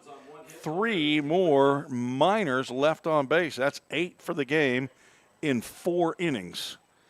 We will go to the bottom of the 4th. A Rhythm looking to play add-on, lead 3-1.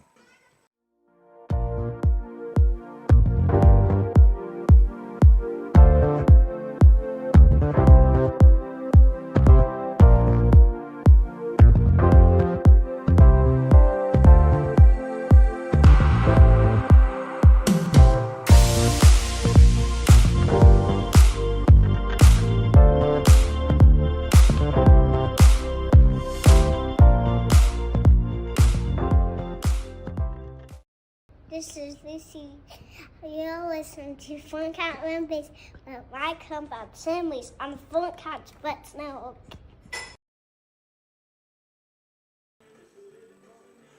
Little Lou, Lucy Drew on the video. We're going to have to get some Snapkas on the video train there. I mean, they're cute kids too.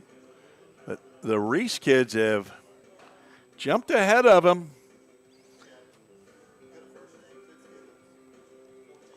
Number 14, Jonathan, also known as J.T. Fitzgibbons. Jonathan Fitzgibbons is the new pitcher.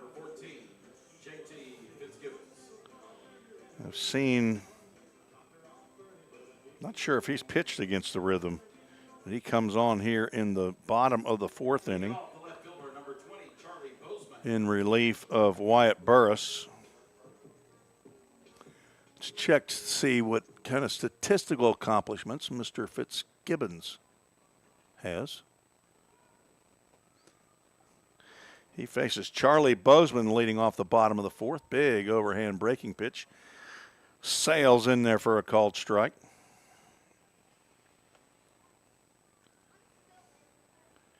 Burris 3 innings, 3 hits, 3 runs. They were all earned. Walked 2. Struck out 2. Did not plunk a batter and faced 14. Right now on the hook if the Miners can't come back to tie it. Bozeman, Dickinson, and Zeller, same 3 that came to the plate in the second inning, and they're hoping on a little better outcome than the second inning. Burris had their number. Bozeman lined out to the left fielder. Dickinson flew out to his counterpart in right field, and Jackson Zeller grounded out to second. Both teams with 1, 2, 3 innings in the second. That's a little jam shot over to Headland. Lobs over to first for out number 1. Bozeman now 0 for 2. Number 24, Tate Dickinson.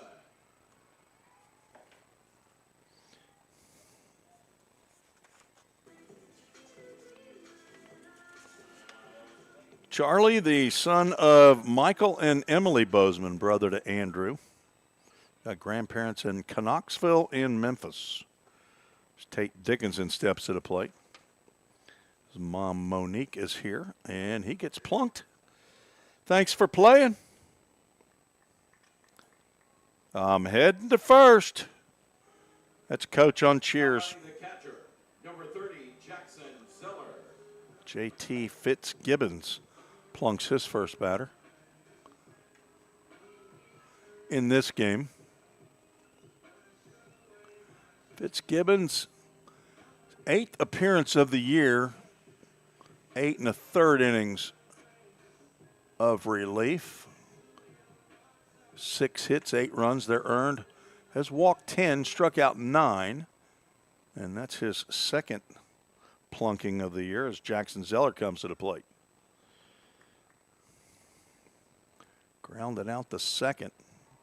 Takes that big overhand breaking pitch outside this time.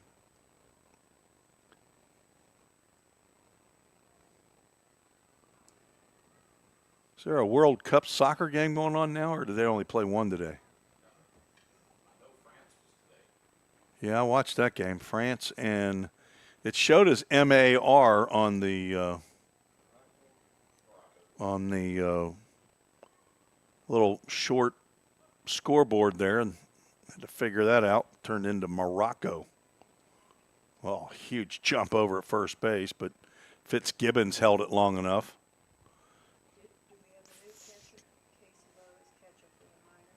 Who said that?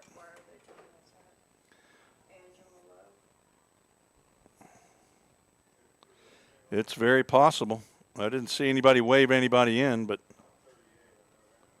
so Volner no longer. She ought to know. Is that her boy? It's a 1-digit number. So I'm going to go with yes. Casey Lowe he's number 6. He is a catcher, and there's a catcher at the plate. So wonder if Volner got hurt. Now we got to start checking everybody in the infield.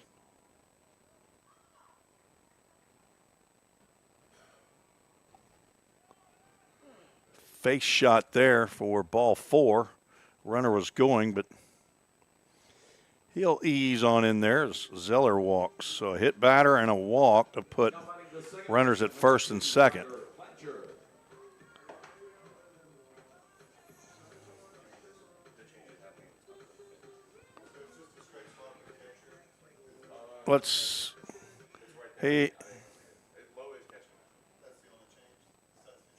No, we got, I don't know if you can read this or not here. Oh, that's going, there's a hit by a pitch. So the pitcher is JT, right? Yeah. I don't know, it says Josh. I don't know what HP means. Do you know what that? Now batting the center fielder, number 10, Ryland Moses. HP? First base is Tanner? Who's Tanner? I don't know. Here you go, Ken. See if you can figure it out. We got bases loaded. They're trying to help us. Blanchard just took a plunking. And back to the top of the lineup, Ryland Moses. And he starts to swing. doesn't, and it's called a strike. He's 0 for 2, and that means he is due.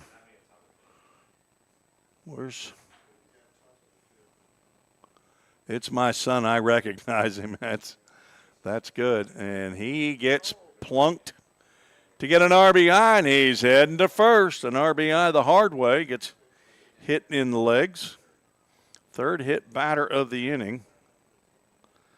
And the Rhythm have scored their 4th run in the 4th.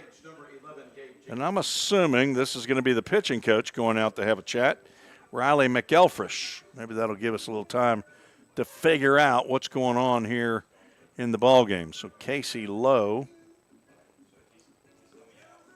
is the new catcher. Thank you, Mom.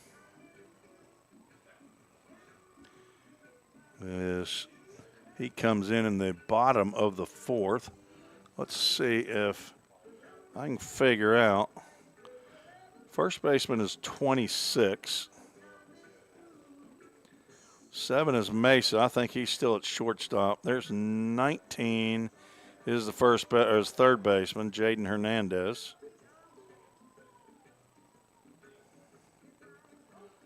Hedlund is still the second baseman, and if I can get that first baseman to turn, 26, it's still Elijah Jordan. So nobody's changing the infield.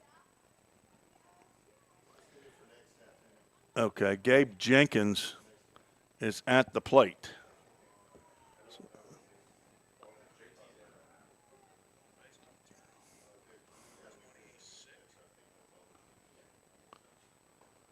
First pitch to Jenkins delivered inside. And yeah, we got some guys outside the fence that are warming up because there's limited space down the right field line. So it looks like there's going to be a decent change in defense for the Miners. And another pitch on the outside corner at the letters. Jenkins with a count of 1 ball, 1 strike. He's walked twice and scored twice.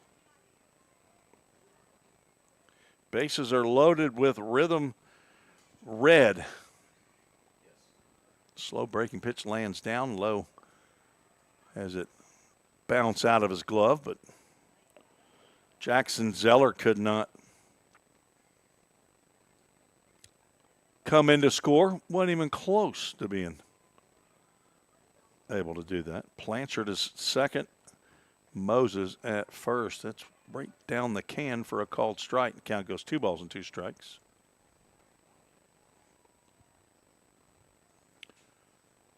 France had their way basically with Morocco today. I don't know if the final was 2-0 pretty late in the game when I left. Spain and Belgium, I believe, tomorrow, and the winners will play each other. That'll be in the, is it quarterfinals then? I think that'll be in the round of 8. Full Count Ministries, full count. And it's in the dirt. And another ball 4. Don't hit ball 4. Don't hit it.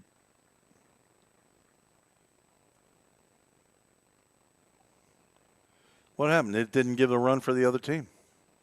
I didn't hit it. I hit clear. Oh, I thought you hit the B. Okay. Second walk of the inning. 3 hit batters. Just 2 runs scored and no hits. That's lifted out to right center field. Prosperi over from center field, and a right fielder is going to make the catch. Levi Watts, his throw is going to third base. In there head first is Moses. That was shortstop Kaysen Hill. Jenkins stays at first. A sac fly by Kaysen Hill drives in his second run. And now 2 outs and 2 in. Sorry, that was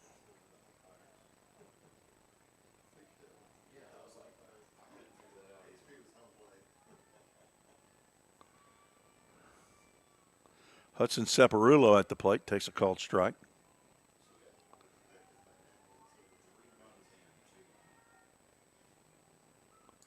Sorry, 3 runs have scored.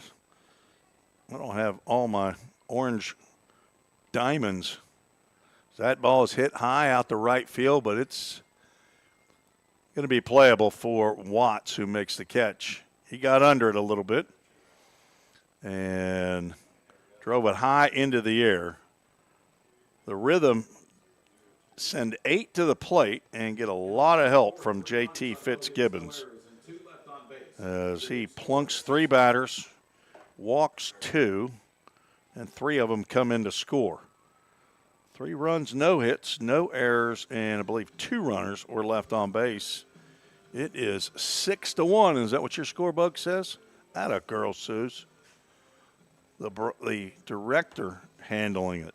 We'll be back with some changes, apparently, probably as they come to the plate. So we'll be right back on the Full Count Broadcast Network. Corson Fire and Security first opened for business in 1946. From the very beginning, we understood something important. We're not just protecting buildings. We're protecting the dreams that built them. We're protecting the lives unfolding inside them. Fire extinguishers, sprinkler systems, and security products are the tools of our trade, but people are the inspiration behind it. For 7 decades, we've never forgotten that. Corson Fire and Security. Corson.com. We all think about our home's yards, gutters, floors, and so much more. When was the last time you thought about your sprinkler system? That's where Music City Fire Sprinkler steps in. It may shock you that in-home sprinkler systems are discreet and affordable. Let the experts at Music City Fire Sprinkler tell you for themselves. Give them a call at 615-826-7450 or check them out on the web at mcfs.us. That's Music City Fire Sprinkler, proud sponsor of the Full Count Rhythm. Let's get back to Full Count Rhythm baseball action on the Full Count Broadcast Network.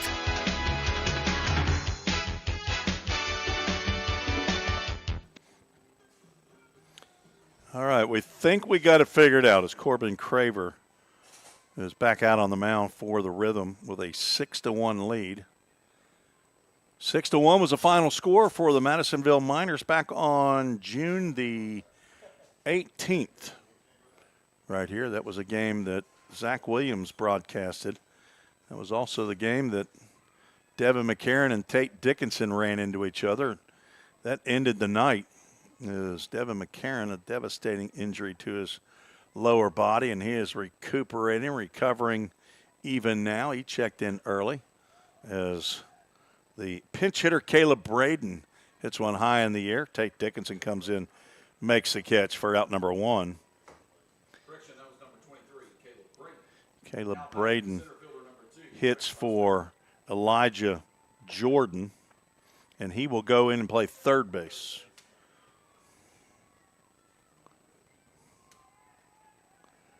Trent Prosperi, the center fielder, steps to the plate.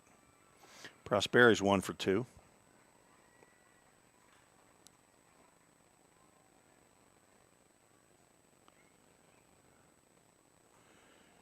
Between innings, we'll have our ACS Home Builders Rhythm history or Rhythm alumni. I think we're going to go with an alumni today, thanks to Cam and Jessica Suggs, parents of Cam Suggs, sometime third baseman for the Full Count Rhythm, for their generous support of Full Count Missions, Full Count Ministry, Full Count Rhythm. ACS Home Builders. They're headquartered in Greenbrier, Tennessee. They'll build you a house about anywhere, I think, though. I mean, maybe even in Madison, Hendersonville. They may even go as far out as Gallatin. 2-1 pitch is inside.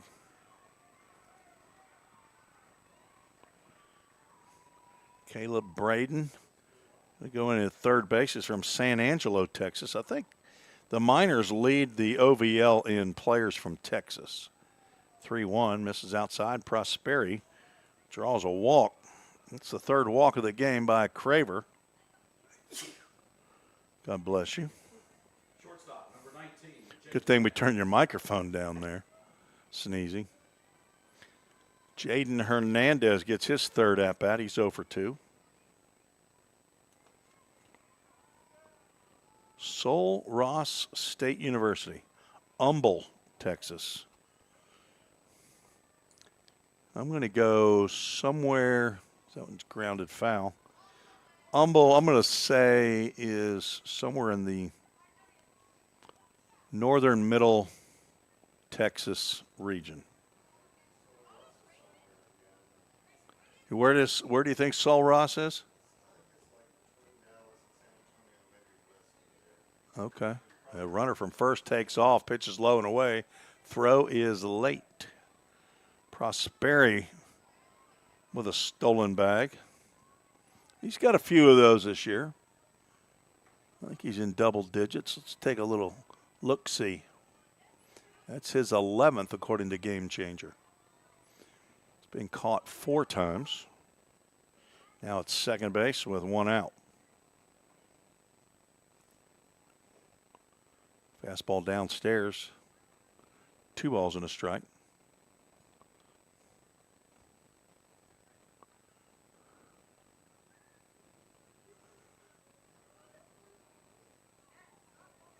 Barbara Ardito talking about Lucy. She's got some curly hair now. She was listening to her older brother, Eli, do those bumpers. And probably been doing it for 2 months. And so she picked up on that. Her mom, just out of the blue, just decided to go ahead and video that. Grandpa stuck it on the broadcast. Full Count Ministries, full count with Casey Lowe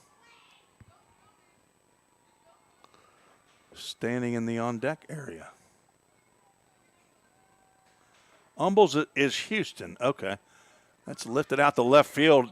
Charging is Bozeman. He's not going to be able to make the catch. And heading to second on the slow throw or lob throw in by Bozeman to third base. That's heads-up base running by Jaden Hernandez, who picks up a double. Charlie didn't think that Hernandez was going to hustle out of the box, but he did. That's a bloop double as Prosperi moves over to third. Casey Lowe gets his first at-bat. Catcher number 6, Casey Lowe.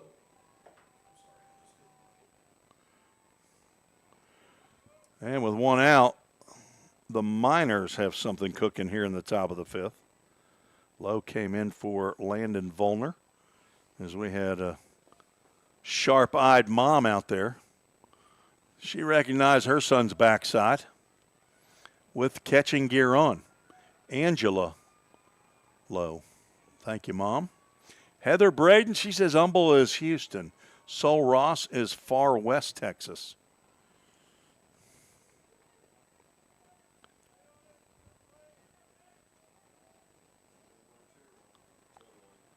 Ball and a strike. Too low. He's played some second base this year. You don't see a lot of catchers play second base. That ball gets by Zeller. The play at the plate. The throw not caught by Craver, and they're going to score 2 runs on a wild pitch, or a wild pitch and an E2. He might have short-armed that one, Ken, is what probably happened. So is it a wild pitch? That's not a bad throw. Yeah. You're going to go E1? I mean, he tried to catch it and tag him at the same time. Yeah, I don't disagree with you. We're going to go E1. And 2 runs have come in.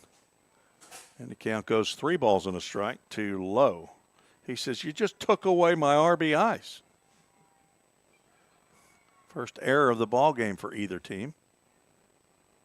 I believe that's the 5th error by a pitcher this year. 3-1 misses downstairs. Craver now having a little trouble with his towards as he's throwing it towards the plate. The DH number 32. And we're going to have a confab. Everybody, Hudson Separulo says, should I come? Should do you want me to? Yes. Jimmy Gamboa says, everybody come in. We're going to have a confab. We're going to talk about you. Boyd Eastep come to the plate. Gamboa's 3rd trip out to the mound. First 2 were for Jack Cowan. This one for Corbin Craver, who started out hot and then fly out, a walk, a bloop double, and then another walk. His fourth, and they're getting the baseball. How many pitches Craver got? 62 pitches? They've made the call, hadn't they? We're going to have a Hendersonville Firefighters Association call to the bullpen. So let's take a break. We'll be right back with the new pitcher when we return.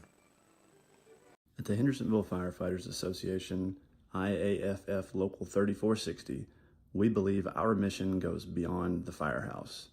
It's about serving people, strengthening our community, and sharing hope. That's why we're proud to support Full Count Ministries and their dedication to developing athletes, building character, and spreading the gospel of Jesus Christ. Whether on the field or in the community, we stand united in sharing the good news and making a lasting impact. Hendersonville Firefighters Association, Local 3460, proudly supporting Full Count Ministries. Go Rhythm! This is Reese Snapper. You are listening to Full Count Rhythm Baseball with my grandpa, Tim Reese, on the Full Count Sports Network. Hendersonville Firefighters Association call to the bullpen. Peyton Vaught, one of two pitchers on the roster whose last name starts with a V. Vierkant and Vaught, a couple of Trevecca Trojans. Peyton, 6'2", 205-pound, rising junior or redshirt sophomore, depending on if you're talking baseball or school. He's from Amelia, Virginia, started out at VMI, a Keedet, playing now in his second year with the Full Count Rhythm. Did not pitch last year for Trevecca, was injured most of the year. He's an English major.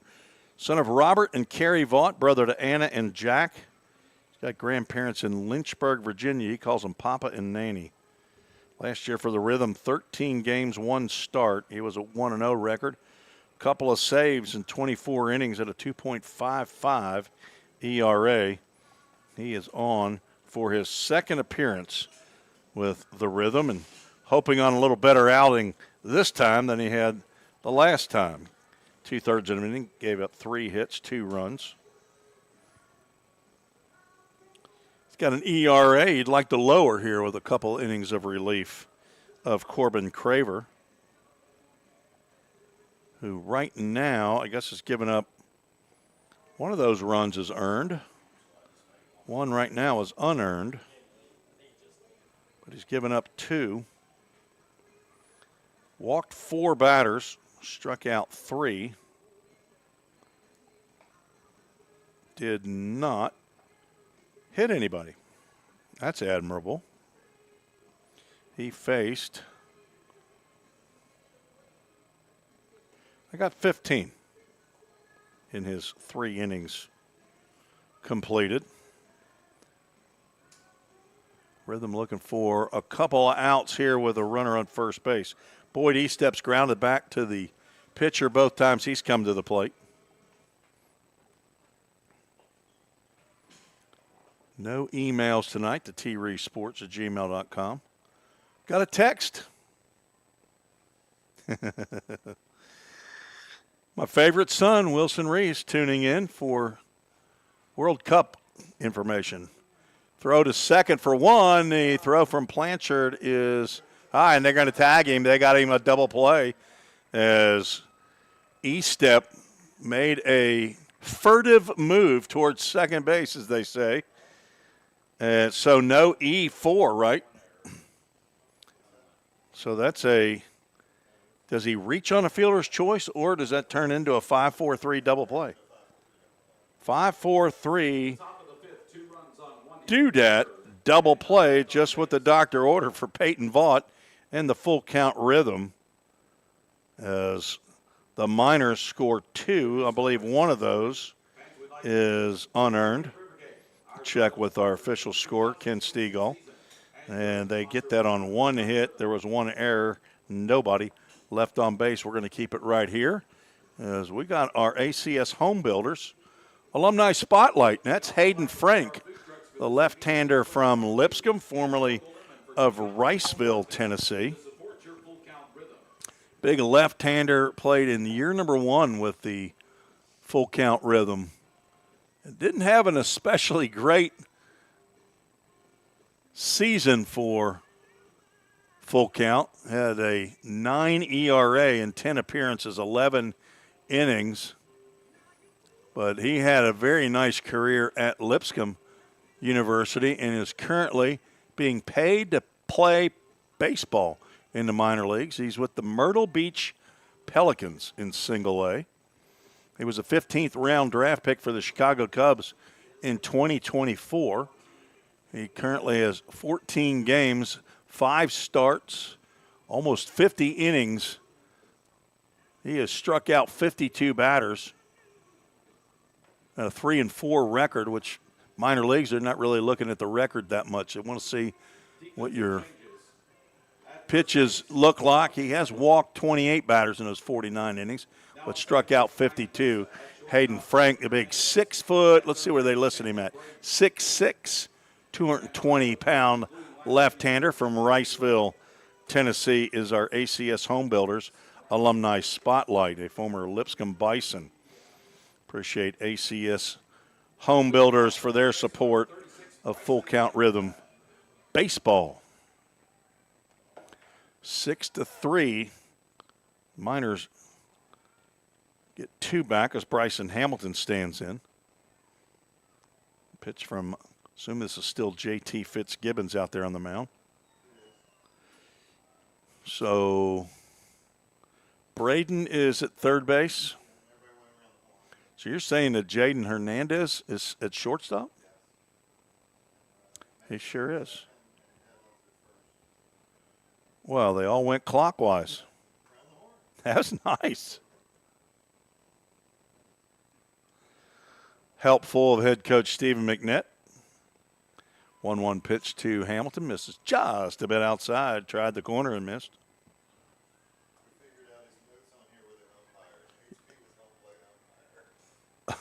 Oh, so that had nothing to do with Joshua Davis is the home plate umpire. Okay. He's not playing home plate. Fitzgibbons on in relief of Wyatt Burris. That's a slow roller. That goes foul.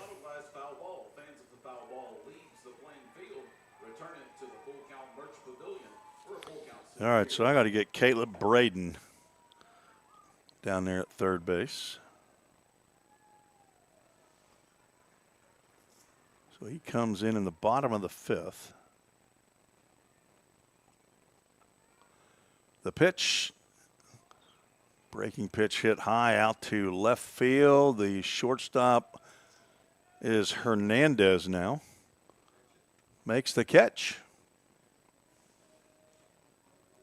Out in front of left fielder Isaiah Smith. I think.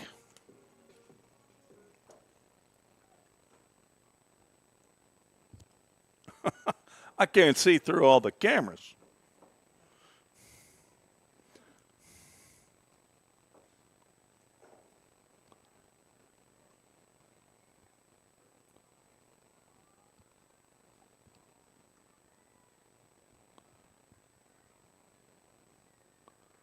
I don't think any changes have been made in the outfield. Charlie Bozeman's 0 for 2. Time for him to get a smack right here. Count goes 2 balls and no strikes. Nice backhand snag by Casey Lowe. Let's check the game changer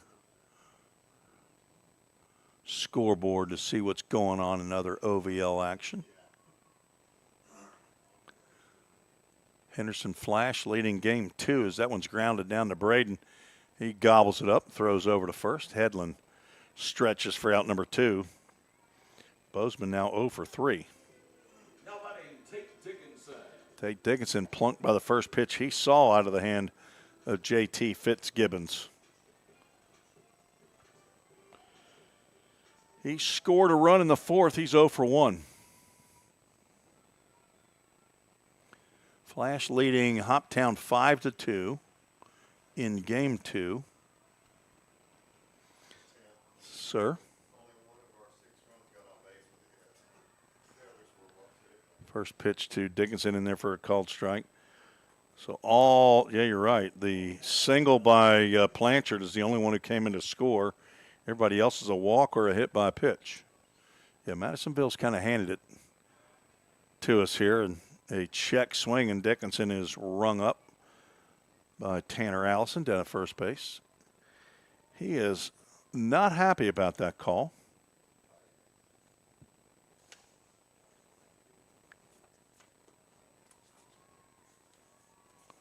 But he's just going to have to get glad in the same pants he got mad. 0-2.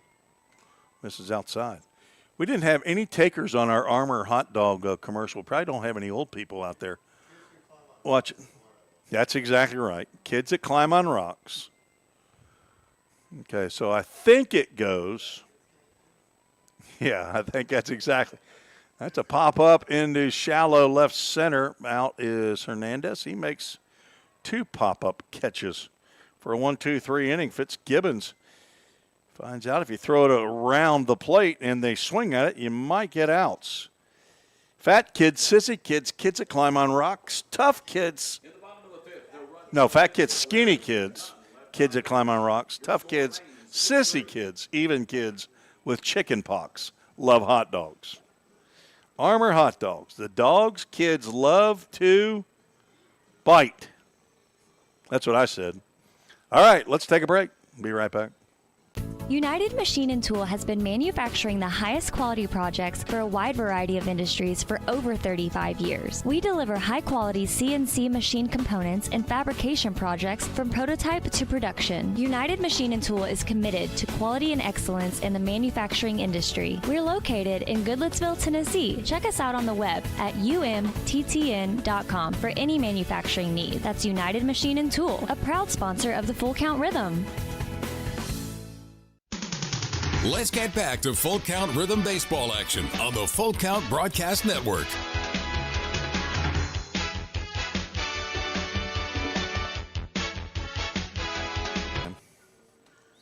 Tim Reese along with Susan Reese, the director, up here in the rhythm section. Got Luke Veercan, sometimes known as Veerkant, left-hander from Trevecca. He's running our clock tonight in place of Ava Dorn, who is off conducting other business. Professional public address announcer Chris Freeman is in his regular seat. Well, actually, he's got a folding chair. He hadn't learned yet. Bring your own chair. It's BYOC here in the press box. Ken Stegall using one of Tim and Susan Reese's old buffet chairs from years gone by. New first baseman, Kason Youngblood. According to Josh Carmen. We don't have to fact check him. Number 44, Kason Youngblood. Youngblood, a former Lee Flame, heading to Volunteer State Community College to play for Jim McGuire. I'm putting Kason Youngblood in Separulo's batting order. Big number 44. Couple of defensive ends right there.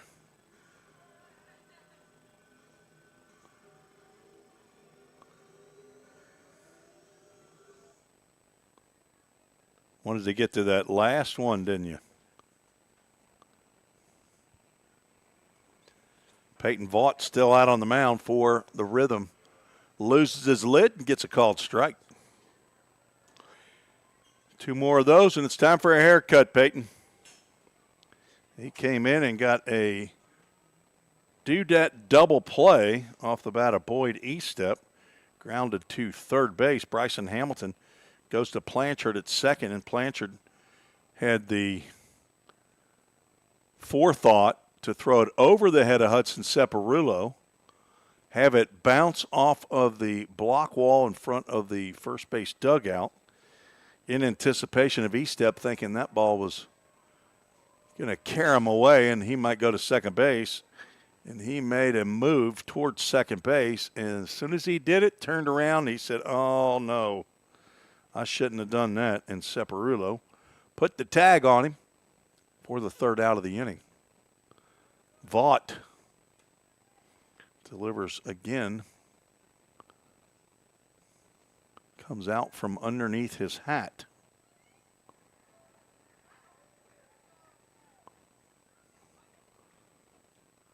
Flash scored 5 runs in the bottom of the second.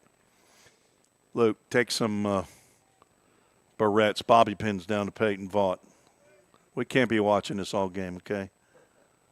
It's a pet peeve of mine to see a pitcher keep losing his hat. Somebody get him a bigger hat. We're going to call him Buckethead. There's a ground ball right back to him. He gloves it. Steps on his hat, throws to first, and gets Ryan Mesa for out number 1. Left fielder, number 5, Isaiah Smith. Good thing he didn't reach down there to collect his hat while he was trying to field that ball.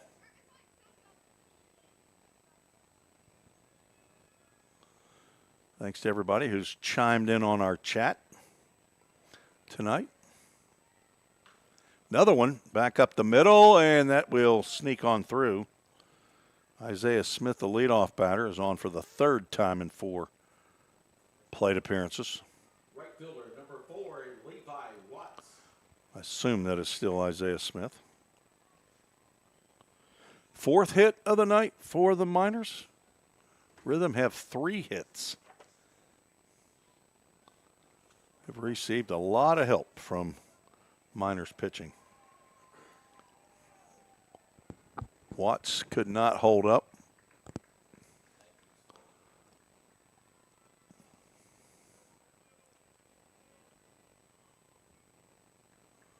So I'm guessing the rain did not go through Henderson. It's up there by Evansville, Indiana, I believe. Right across the Ohio River. Nice stop by Zeller to keep the ball in front and keep Smith at first. He does have a stolen base tonight.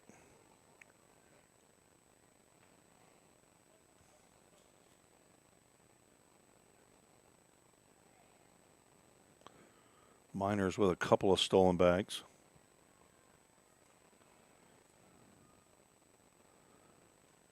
Watch, squared the bunt, foul tipped it back. Isaiah Smith tried to lay down a bunt, popped it back to Corbin Craver in the 4th. Seemed like there was a couple other bunt attempts by other Miners. They are adults. They're not young people. 1-2 misses outside. Vaught loses his lid yet again. We're just happy his head's not in there.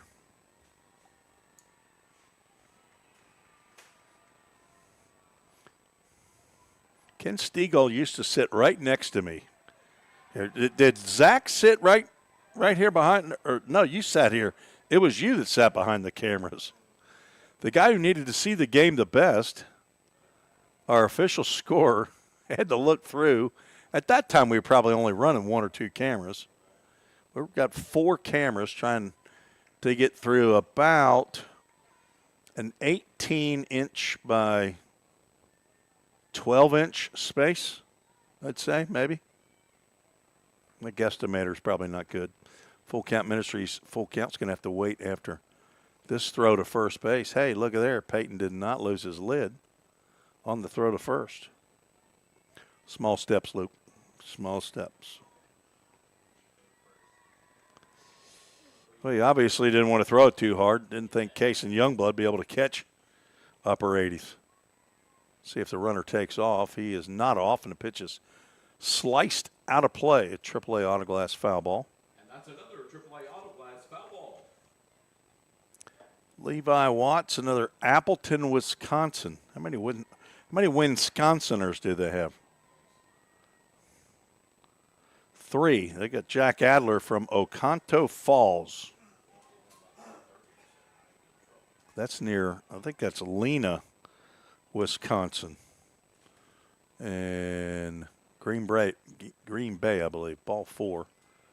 Puts Watts on base. Second time he's drawn a walk. First walk delivered by Vaught, V-A-U-G-H-T. Baseman number 9, Hawken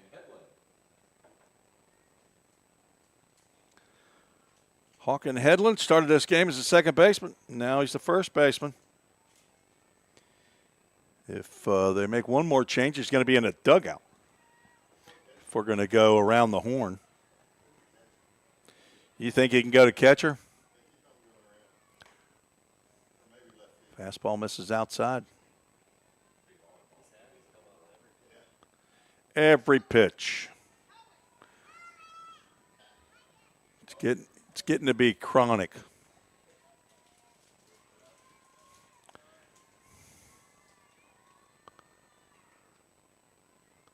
He's wearing a small hat. Do you know anybody else that has that issue?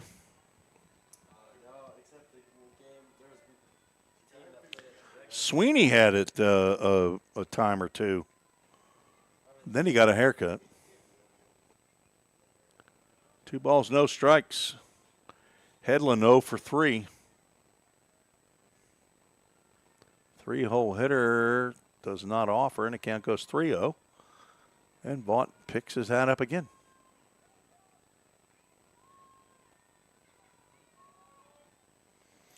I don't know what the rhythm record is for most times losing your hat on a pitch, but we got to be getting close. he's lost it 15 out of 16. 3-0 pitch. That's in there for a called strike.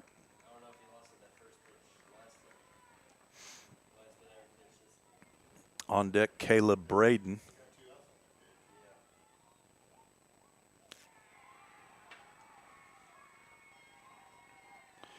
There's some cheering going on. Girls softball around here. Somebody's doing something good. 3-1 pitch. Misses inside, ball 4. And how many walks are the rhythm pitchers giving up? That's 9 on my count. No ace. Bueno. As the bases are loaded with minors. Number 23. Caleb Braden flew out, leading off the 5th. Bats here with the bases loaded.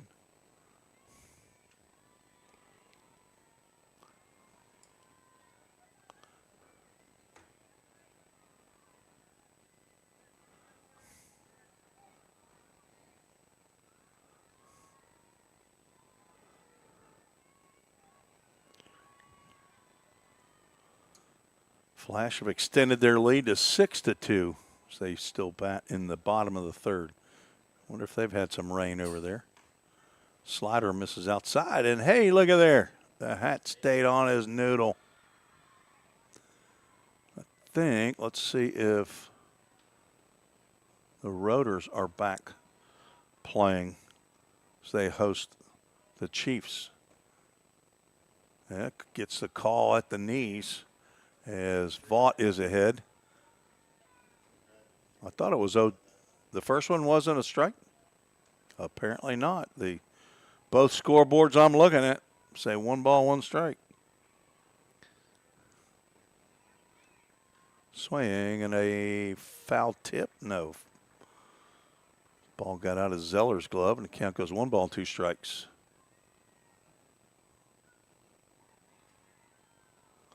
Six to 2, the Rotors lead over the Paducah Chiefs. Chiefs are 12-15 and a couple of games behind full count. Tell you about the playoff scenario that will be coming up in a couple of weeks. Popped up, that'll get out of play. And the young man is off after it. The lefty is a little late getting off the bleacher, and he's trying to go over on the other side of the merch pavilion, and that's just not going to get it, boss. Stay in your lane, bro. Stay over here on the right field side. You should have a bag full of AAA autoglass squishy balls by now. You were the only game in town on the right field side for a while. 1-2 pitch. Vaught looking for the Corson strikeout. Doesn't get it on that pitch. Is getting a good back workout, though, reaching down for that navy blue rhythm hat. Got a ground ball back from off the bat of Mesa for out number 1, but then a single up the middle off the bat of Isaiah Smith. And he gets the Corson strikeout on the breaking pitch. Swung on and missed by Braden for out number 2. First strikeout by Vaught. And now with 2 outs, top hitters for the Madisonville Miners is going to be in the way. Between Peyton Vaught and stranding 3 more runners for the Miners. Rhythm have already stranded the bases loaded twice. Will they do it a third time? You know, if it's free, it's for me. Give me 3.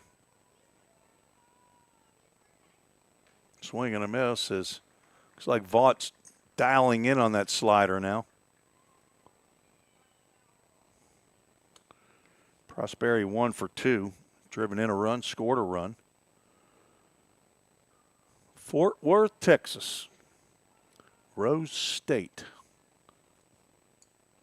I think he had 31 hits coming into today's action.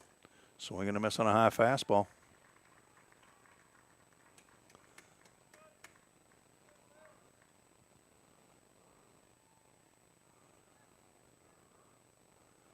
.31 hits might be the lead in the OVL.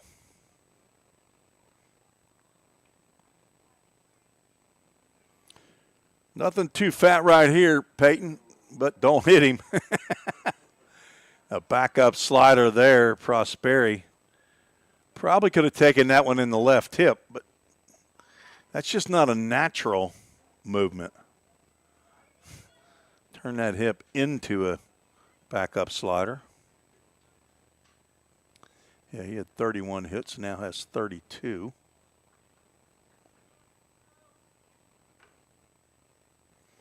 The 1-2 pitch, that sails over the head, and it pops back to Zeller quick enough that Isaiah Smith has to think about it and makes the wise choice, stays at third. No, Gunnar Waldrop's got 37 hits coming into today's action for the Henderson Flash.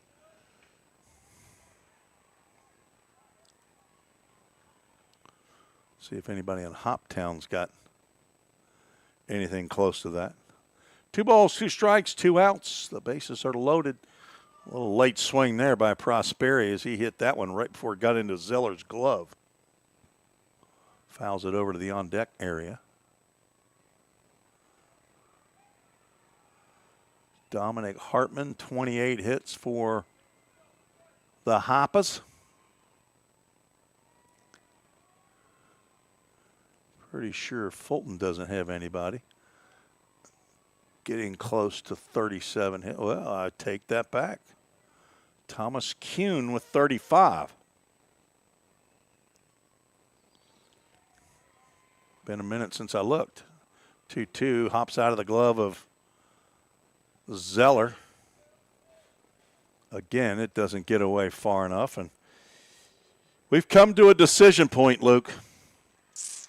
Why do you think they call it full count ministries?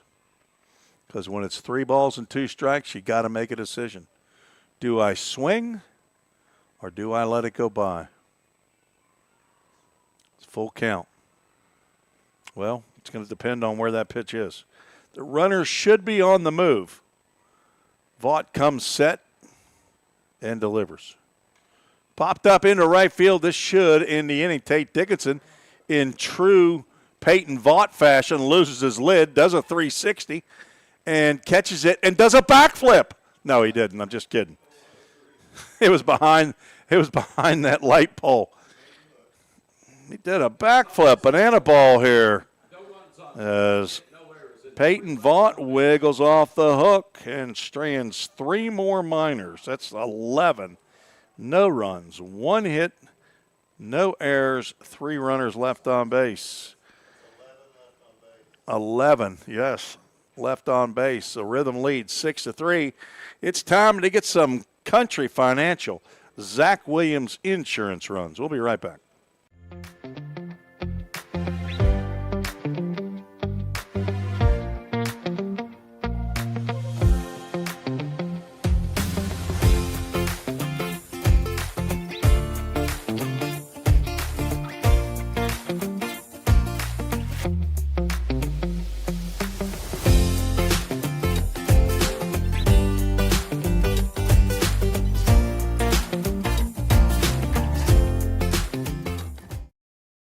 This is Son Snacker. You're listening to Full Count Rhythm Baseball with my grandpa. Oh, I love hearing little Sloaney. You're watching Full Count Rhythm Baseball with my grandpa. With them. She's coming up tomorrow. Her and the rest of the Snappies. The Snapkas from soon-to-be Caledonia, Mississippi again. They've been living for the last couple of months back in Columbus, Mississippi, where they have a house. Just can't hide money. Those Snapkas got houses everywhere, houses and property down in Lowndes County, Mississippi. Daughter, I guess my son-in-law's not coming up.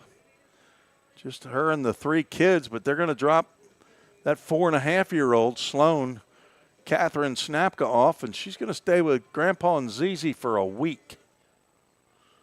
Have the best time seeing her cousins, Eli, Lucy, and little Teddy Graham Tyler.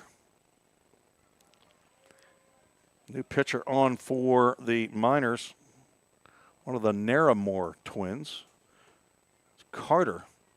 Zeller hits it off the pole. And just like teacher says, you hear a bell. An angel gets his wings. Just when you mentioned Zach Williams Insurance runs. Zeller's the feller. He gets one off the pole. And now he gets one off the hip. I'm heading to first. Naramore gets a plunking. The second baseman, number 2, Ryder Fletcher. This is Carter Naramore, right-hander out of Hartselle, Alabama. He's got a brother, Case Naramore, who's a left-hander. Guess where he's from? Hartselle, Alabama. Zeller down there stretching out. I'm telling you, that's what you need, a catcher getting hit by a pitch. Zeller down on the turf down there. Can you see him down there? There he is. Nick Krupp calling for the ambulance. Did he get hit in the knee? I believe he's crying. I'm just kidding.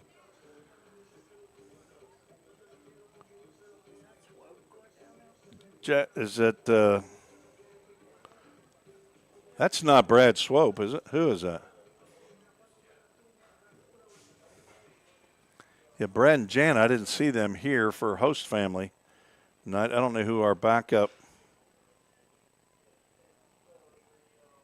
Drag him off. We have a backup rhythm trainer.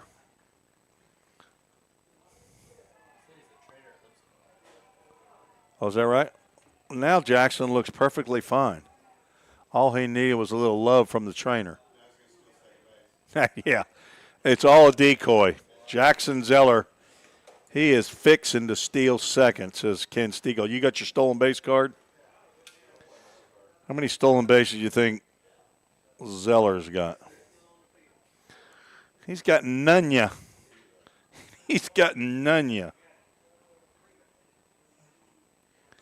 Ryder Blanchard not going to square around the bunt because the rhythm just – I think we had one sack bunt, and it probably wasn't really a sack bunt, but we gave it to him. That was Moses, who tried to lay down a bunt for a base hit, but got thrown out at first, and runner moved from first to second. He was given a sac bunt. 0-1 pitch. It's lifted down the right field line. Over is Watts. He might have room, and he slides. It does land inside the field of play, but it bounces over. AAA Autoglass gets out of play, and the little lefty is all alone down there. Nope. 0-2. Yeah, he had that breaking pitch that he took for a called strike, and he's down in the count. Blanchard is. Been on base both times. He's got a hit, and he's been hit and scored twice. It's a pattern. It's time to get a hit here as Naramore steps off the rubber.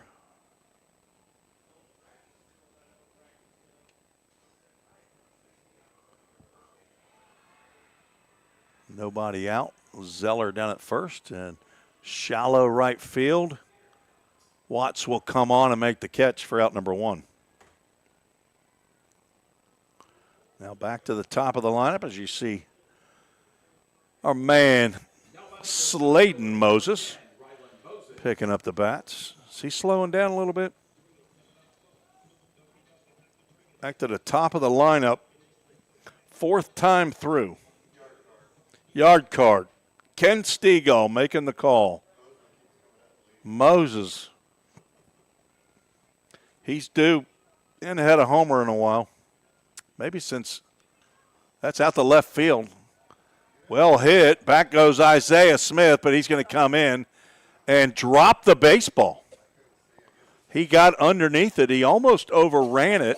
You're not going to be able to see it. No, I don't think it he ultimately goes out of view, but I saw him as he curled back, and it looked like he got under it. But then I looked out and saw Zeller not go back. I'm going to go, I'd say E7. Okay. Good help there by the coach. Runners now at first and second. First error for Madisonville.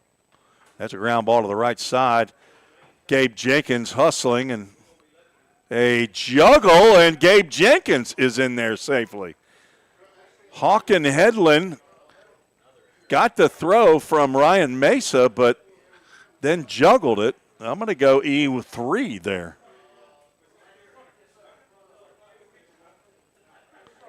So a couple of errors and a hit batter have loaded the bases.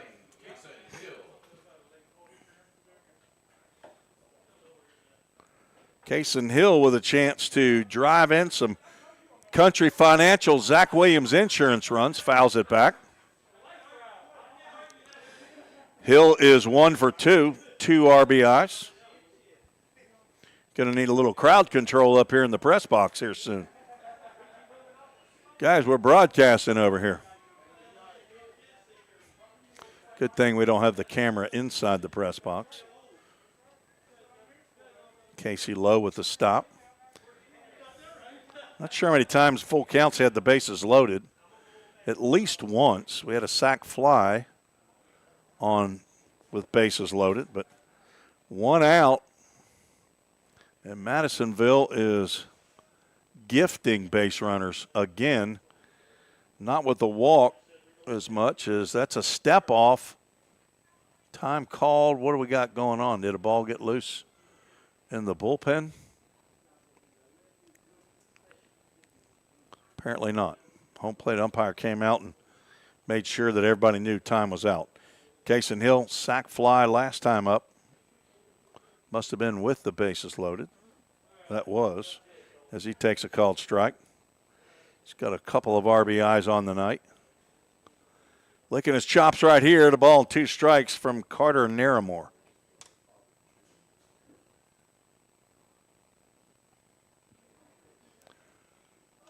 Popped up. That's in the infield. If it's fair, it's a infield fly. Headland's going to dance around that one and make the catch. He started in foul territory, ended in fair territory, and makes the catch. It is an out. It's not an out twice. You don't get 2 outs on the infield fly rule and a. The batter is automatically out on an infield fly.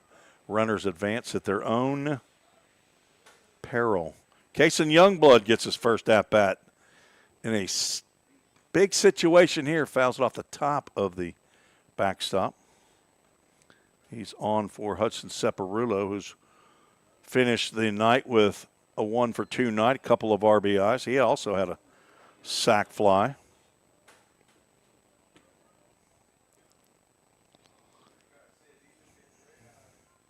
Two outs now. Naramore trying to get out of damage here. He hit Jackson Zeller, then got Ryder Blanchard flying out to right.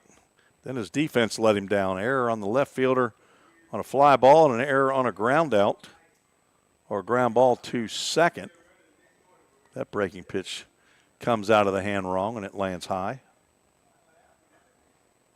Then a pop out to the first baseman, and now it's up to Kason Youngblood.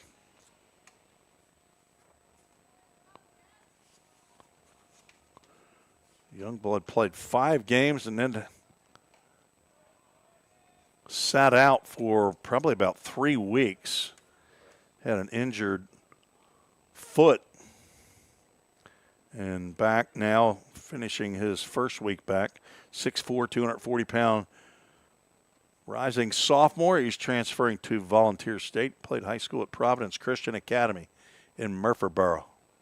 That's chopper up the middle, and it's going to sneak on through. 1 run will score. They're sending the runner. The throw, not in time. Kason Youngblood with the 2-run, 2-out single. A Zach Williams Country Financial insurance runs here in the bottom of the 6th. 2 unearned runs, but runs on the scoreboard, and there's a hit. Look at that. Zeller comes in to score. Moses comes in to score. Jenkins moves down to second.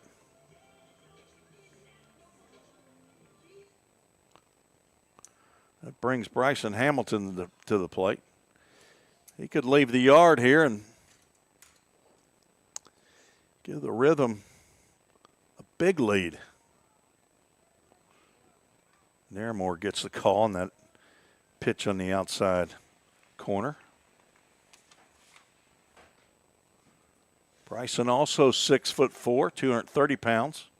He's from Norfolk, Virginia. Son of Adam Hamilton, as a runner from second takes off.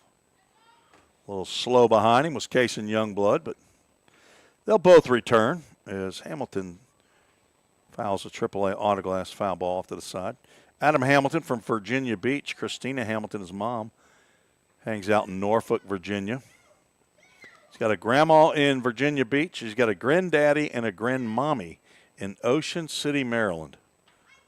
Staying at the Chicken Man's house. Todd Linda Hunley, 0-2 pitch.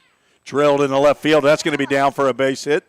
That will score 1. Over to cut it off is Isaiah Smith. And an RBI single by Hamilton. Another Country Financial. Zach Williams insurance runs. And back-to-back hits brought to you by Twin Oaks Storage. Gabe Jenkins comes in to score. Charlie Bozeman's 0 for 3. The director says he is due. Chris Freeman playing his yard card. Charlie's got a couple of them this year. Hit him at Henderson.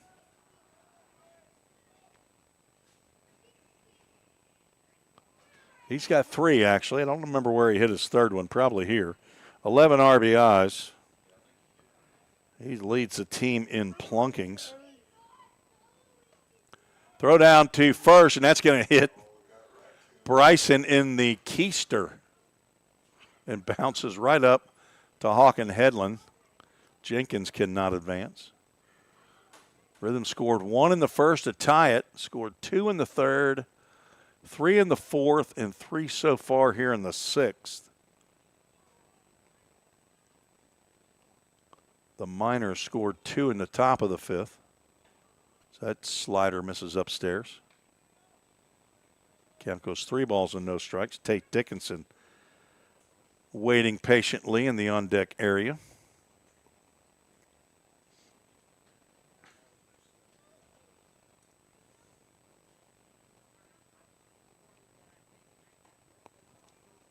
.30 pitch in there for a called strike.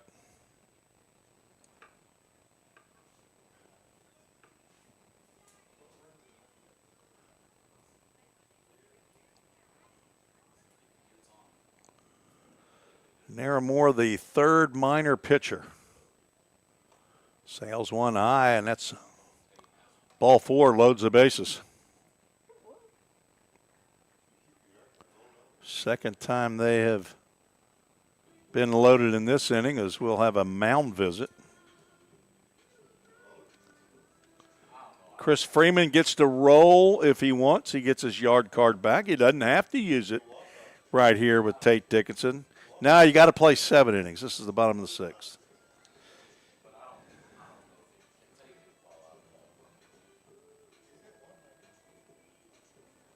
First walk of the game for Carter Naramore. Tate Dickinson is yet to leave the building. He has 3 doubles, 6 RBIs. Right now will be a great time since his grandma and his mom are here. Grandma, sometimes she's called G-Ma from Bell Chase. Papa Roo's hanging out back at home. He's watching the, I think he's watching the animals and the plants back there in Bell Chase. Monique met his mom and grandma who drove up yesterday from Louisiana. He's got a Grumps and a Nana in Abita Springs, takes ball 1 outside. His dad, Captain Patrick Dickinson, down there in Louisiana. He's a boat captain. From Tate, LSU, Eunice, a rising redshirt sophomore, business management major. Yeah, looks at 1 wide. The count goes 2 balls and no strikes. Naramore facing the 9th batter of the inning. There is action in the Madisonville Miners bullpen down the right field line. Dickinson is 0 for 2. He's been hit by a pitch and scored a run.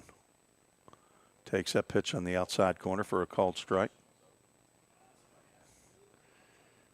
Monique telling me about her athletic family. She's got an older brother who played college basketball. She played college volleyball? No, softball. She was a pitcher. And then her younger sister also played college volleyball, I believe at the University of Florida. So, very athletic family. 2 balls, 2 strikes, 2 outs. And a step off. Anticlimactic. He's building the drama. The Hartselle, Alabama native. He's the second twin playing in this game that we know of. And there's a twin up here in the press box. 2-2 stays upstairs. Full count Ministries, full count. Luke, are you a twin? You're not. Chris Freeman's not a twin. Ken Stegall's not a twin. Susan Reese isn't a twin. Oh, that's me. I'm a twin. Runners on the move. Drama. Naramore delivers a chopper back up the middle, gloved, but no play as they throw Sales over the third baseman. That will be a base hit, RBI to Dickinson. 2-run score on the infield single, and then there's an error by Jaden Hernandez, who sails that ball over the head of third baseman Caleb Braden to allow. No, he rounded third. He rounded third, but he was going to be toasted cheese at home if the third baseman catches the ball. Jackson Zeller leading off. Fronter from first takes off and steals second. That is Tate Dickinson with a century steal of second. So I think one run on the RBI is single, and then an E6 that allows Hamilton to score. So 5 runs in the inning. What is that? So it's 11. Yeah, they're all unearned runs. You got a yard card right here? Okay. Third error of the inning for Madisonville.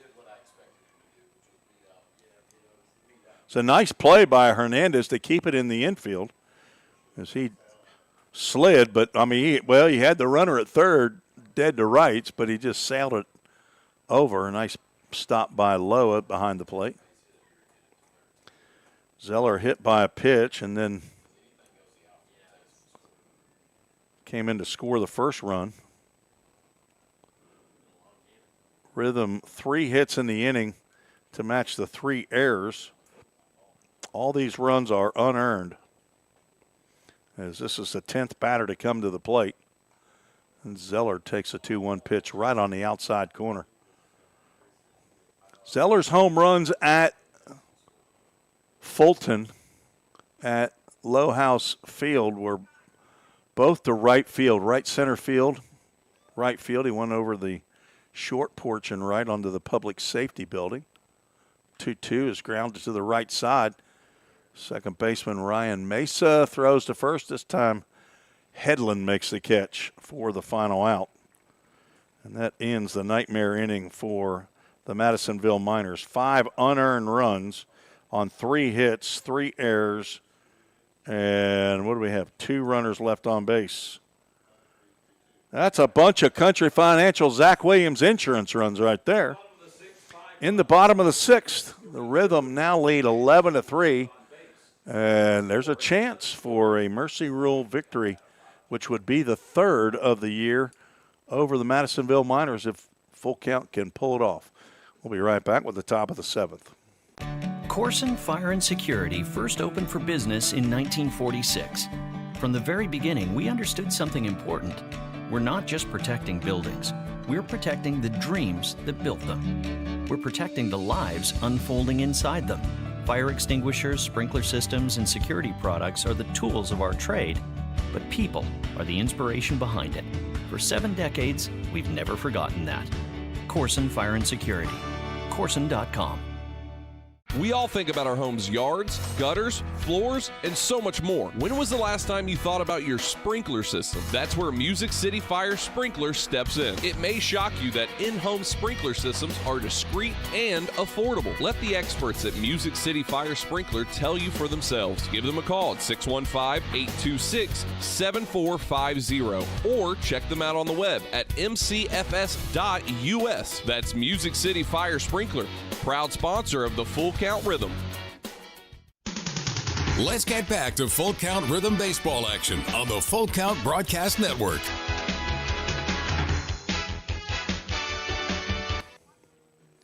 Hendersonville Firefighters Association call to the bullpen for Full Count.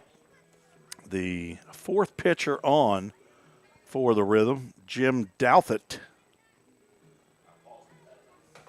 out of VMI, a side-winding left-hander, on in relief of Peyton Vaught. Douthit on for his 13th appearance. That leads all Rhythm pitchers in appearances. 11 in the 3rd inning. He's given up 11 hits, 9 runs. 6 are earned, was walked 13, struck out 19, has plunked 3. He has a couple of saves on the year. This is not a save opportunity unless the game goes 9 innings and he pitches the 7th, 8th, and 9th. So there is an outside chance that he could, but I'm going to guess no. He's going to face Jaden Hernandez, Casey Lowe, and Boyd Eastep, who are scheduled here in the 7th.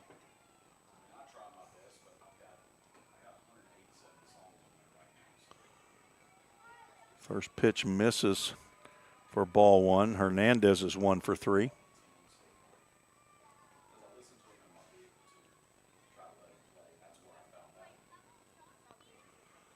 Sidearm delivery, catches the outside corner. To the right-handed hitting, now shortstop. New right fielder for Dickinson, Jay Fuller.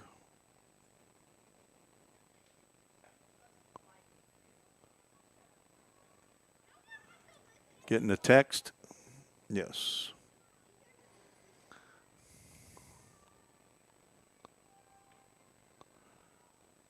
Ball 2 strikes. 11-3, full count leads. Vaught goes an inning and 2/3, gives up 1 hit, no runs. Walked 2, struck out 1. AAA Autoglass foul ball off to the right side. Lefty might have gone home. It's dark out there. I can't see through the tinted windows we have up here in this 1905 press box. Hoping on a new one here soon. If Lou Verkamp can get out into the business world, make a few bucks, donate to the full count rhythm coffers, and we can buy one of those old railroad cars, put it up. I know somebody in a Century Steel business. Full Count Ministries, full count. Douthit gets the ground ball to second. Charging is Blanchard. He throws on the run over to Kaysen Youngblood for out number 1. Now batting the catcher, number 6, Casey Lowe. Now playing right field at the beginning of the inning for full count rhythm, number 21, Jake Fuller.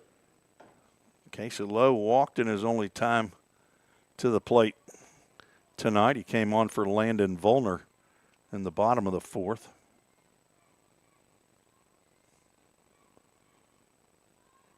Miners on a 4-game losing skid. As I said, they lost 2 tough ones to Fulton Railroaders the last time out. That's a doubleheader. They were leading going into the bottom of the 7th of both of those games in that doubleheader. I believe it was 4-2 they were leading. Lost 6-4 on a grand slam home run. I believe that's where the grand slam was hitting 6-4 as that one gets off the screen. And then they were leading 10-0 after the first half inning. Ultimately, we're leading, I believe it was 14-12 going into the bottom of the 7th. Fulton tied it up, and then a 2-run home run. Walked off again as the 1-1 pitch gets in there for a called strike. So Fulton had won the game before that against Full Count. That was on July 4th in a game that reverted back after the rains came in the top of the 8th. Full Count had tied the game 7-7 with a 5-run top of the 8th, but the rain came and game could not continue, so it had to revert back to the bottom of the 7th as the Railroaders were leading after that 7th inning, 7-2. So Fulton had good 3-game stretch there. Check down at first base. Tanner Allison, the first base umpire, says no. 2 balls, 2 strikes, 2 low with, is that still Boyd Estep on deck? It is not. We're going to have a pinch hitter. It's at number 18, I believe. Mitch Minen is low is delivering AAA Autoglass foul ball after foul ball.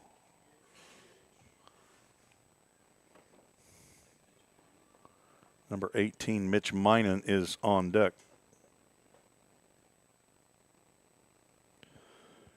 Douthit delivers another foul ball.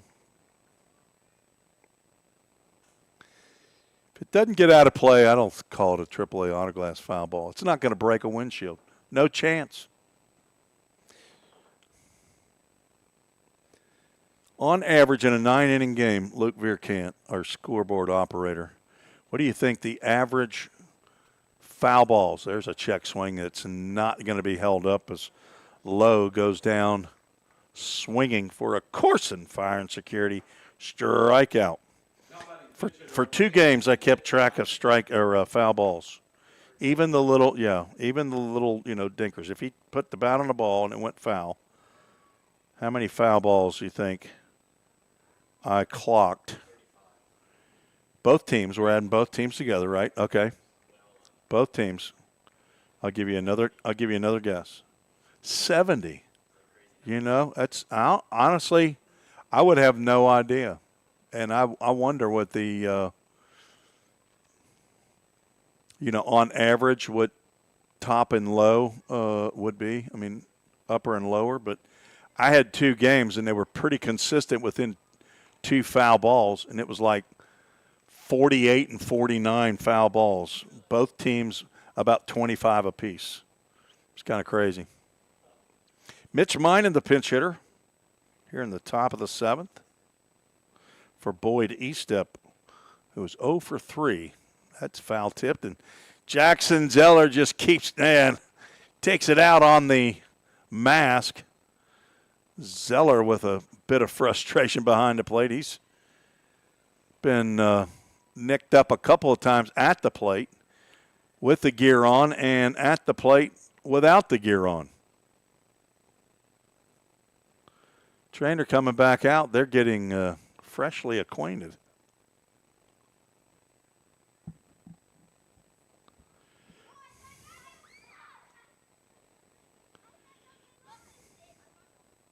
Got to be tough to be a catcher.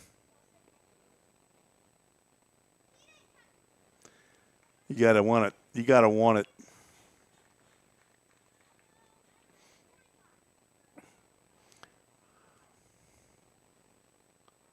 Dalton has 2 outs. He's got a 1-2 count on Minen. Mitch from Arkansas City. What state you think that's in, Luke? Arkansas City. Arkansas would be the number 1 guess. Ground ball to short. Cason Hill, gloves, throws high. Youngblood can't make the catch and the tag.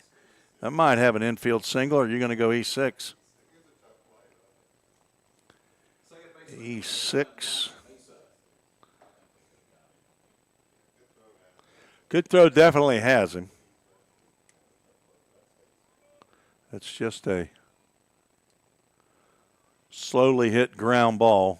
I would say that if I was going to critique Cason Hill right there, I'd try to make sure my momentum is going at least toward home plate, if not toward first base, and not to the third base bag.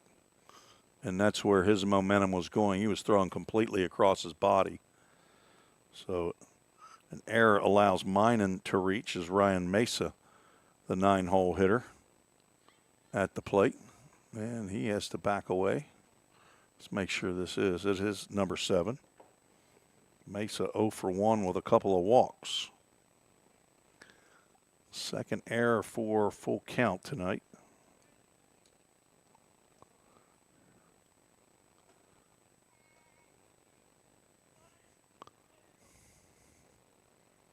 Zeller has the ball pop out of his glove, and then he kicks it when he goes to pick it up. But Minen stays put at first. That almost looked like a gag play right there. He's trying to bait Minen into going.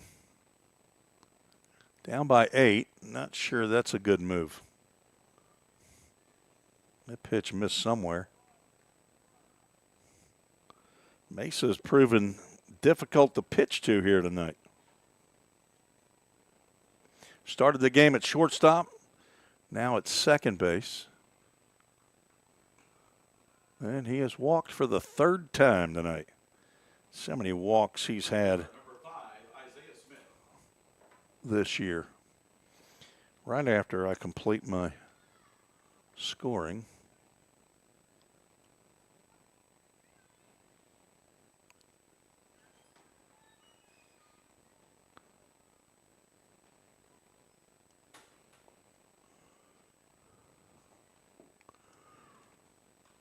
First pitch swinging Isaiah Smith, the leadoff batter, fouls that one off. AAA Autoglass foul ball gets over toward where the food trucks were. They're gone now. Local Lemon and Meat Sweats. They left some barbecue sandwiches. Martin over at Meat Sweats. It's a slow roller to second base. Blanchard takes his time and hesitates on the flip. And it's not in time. Isaiah Smith will get an infield single. Blanchard charged it, gloved it, but it almost looked like he didn't have a good grip on it. Hesitated on his flip. That's an infield single. And for about the fourth time today, the bases are loaded with minors. The Rhythm are going to try to do it for the fourth time. And that's Strand, the bases loaded. Levi Watts, 0 for 2 with a couple of walks, stands in. Swing and a miss. Douthit should be out of the inning. Trying to retire Watts. Is this in fact Watts, though?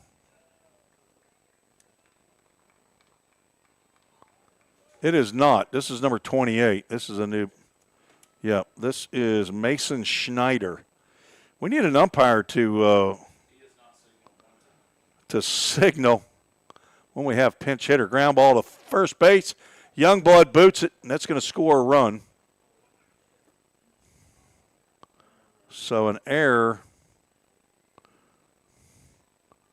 allows Minan to come in to score. He reached on an error. So that's a double unearned run. That was a pinch hitter number 28, Mason Schneider. Now batting first baseman number 9, Hawken Hedlund. Didn't think Levi Watts was a left-handed hitter.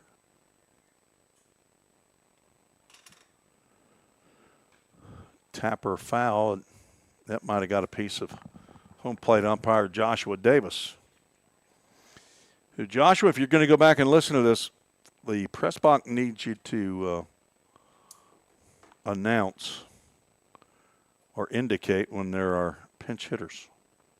Hopefully they're telling you that they're pinch hitting when they come in. Maybe he went in right field last inning for Levi Watts, but I mean he still needs to tell him when he comes to the plate, right? 1-1 pitch. High and outside. I have noticed that more this year, that umpires are not letting the press box know about changes. Sometimes I hear them talk about that after a game. They dress up here in the press box. 2 balls, 2 strikes now to Hawken Hedlund, who's 0 for 3, struck out twice, and he's walked once. I'm not sure how many times he's batted with the bases loaded, but he's hitting here with the bases loaded, and he's going to hit with a full count. With the bases loaded here in the 7th. Big pitch right here. Full count, leads by 7, but Madisonville can get back in it with a extra base hit here, and drama builds on the full count, first pitch foul ball. 53% of the time that happens right there, Luke Vierkant, just in case. If you swing after the count becomes full on the first pitch, after the count becomes full, if you swing in college baseball, at least at the JUCO level, 53% of the time, the ball's fouled off. Right on the inside corner for ball 4.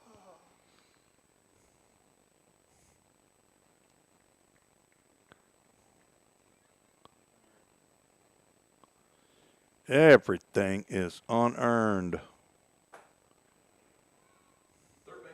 Full count giving back as Madisonville has given tonight. Coming up on a 3-hour mark here soon in this game. This should be Caleb Braden. Let's see if that is in fact. I think 23, right? The third baseman fouls that one out of play or off the screen. Count goes 0-2. Douthit says, probably just going to have to go ahead and strike this guy out. Retired the first two batters, and then Mitch Minan reached on an error, and it's been downhill since. A walk, an infield single, another error, and another walk. Have plated two. Jam shot. Braden fouls off a good pitch.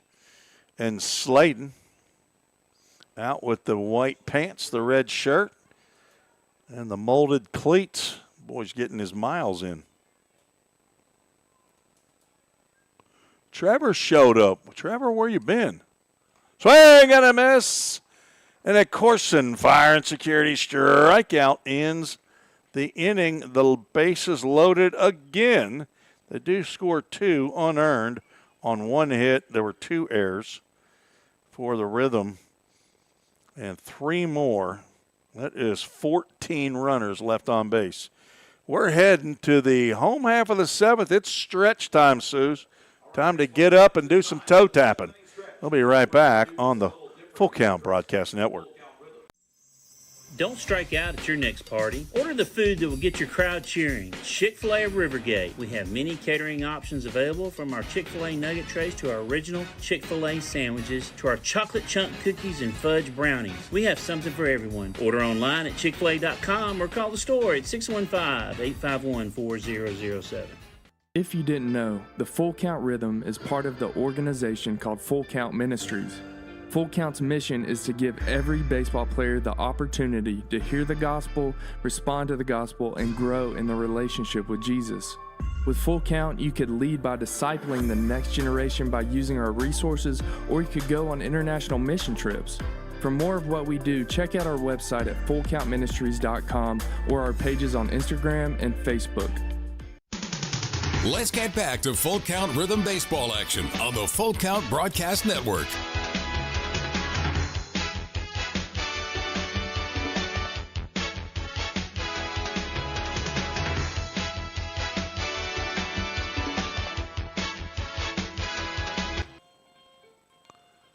New pitcher on for the Madisonville Miners. Corbin Martin, a left-hander out of Calhoun, Kentucky. Listed at Brescia University. Let's see who we got. This is not Ryder Blanchard. This is going to be Landon Rogers, right? It is. Landon Rogers is pinch hitting for Ryder Blanchard. Overhand breaking pitch from the left-hander. Sails outside.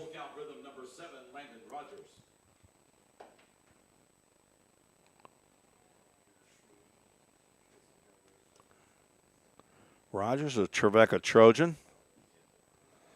I think it's the first time he's came into a game that he didn't start. Was he late arriving? Nope.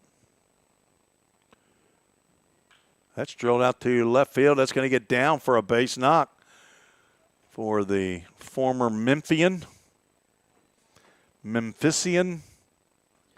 Single for Rogers.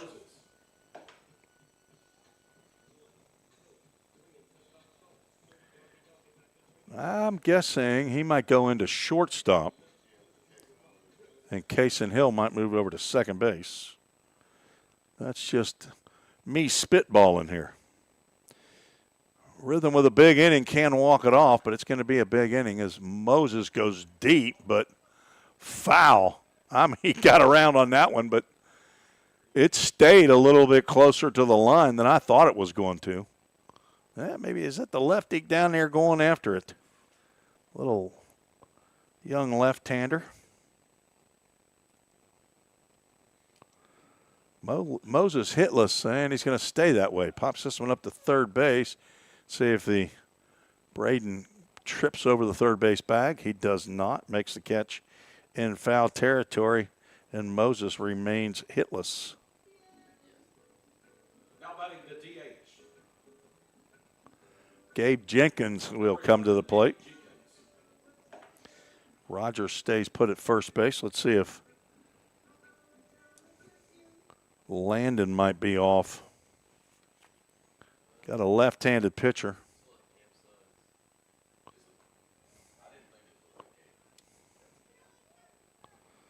You're right. That is Suggs. Cam Suggs is batting for Gabe Jenkins. Soon to be Vol State Pioneer. Able to hold up. Check down at first base, and he agrees.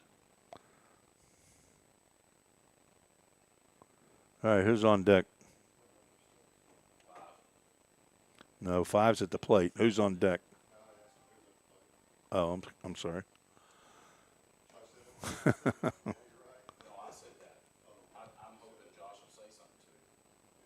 Well, we're going to say something to him when he comes up here in the press box.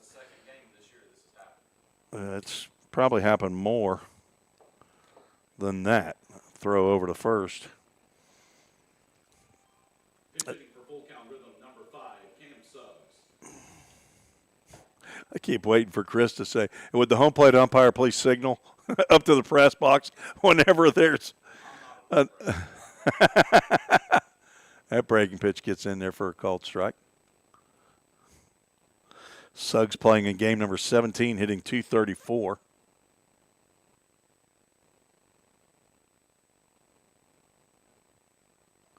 And a fastball sails high and outside. Suggs has a couple of big flies. Looking for his 12th hit of the year. He's got a double, 2 home runs, 11 RBIs. Let's get on one right here in a Full Count Ministries full count. A foul ball. Look at there, Luke. In Major League Baseball, it's actually higher. Yeah. It's 70. And 75% of all statistics are made up. Okay? And those two right there may be part of that 75%.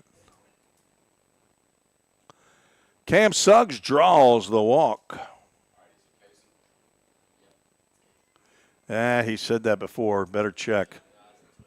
Now batting the shortstop, number 23, Kaysen Hill. Kaysen Hill's 1 for 3. Got a couple of RBIs. Sack fly. Who's got a yard cart? They're saving it for Youngblood coming up next. Oh, Rogers had a big jump from second base. Did not go.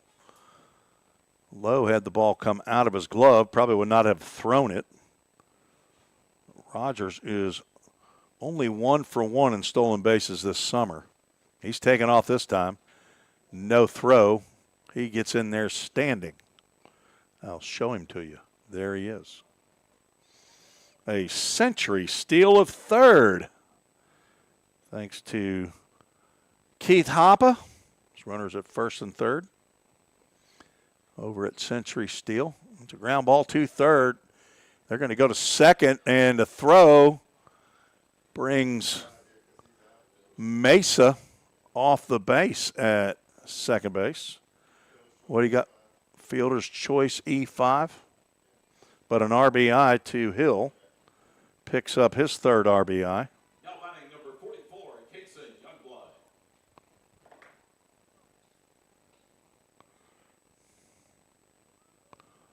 And it is 12-5 as Youngblood takes a home run hack, comes up empty.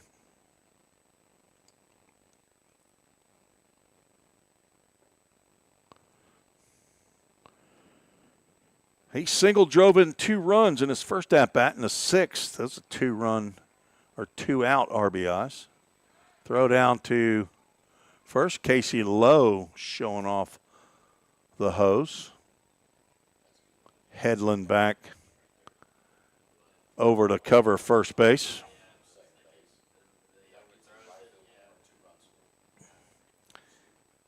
Youngblood has none home runs. Takes a called strike.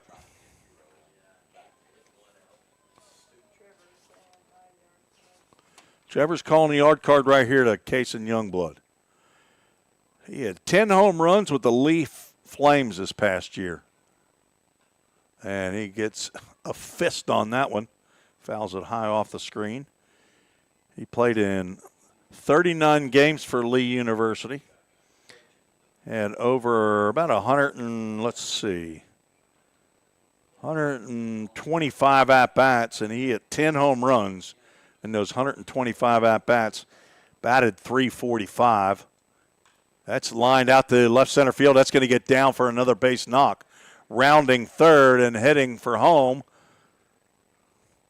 is Cam Suggs, and over to third goes Kason Hill. No throw to third by Prosperi. These are unearned run. And the third RBI of the night for Kason Youngblood. He's 2 for 2. Now Bryson Hamilton steps in.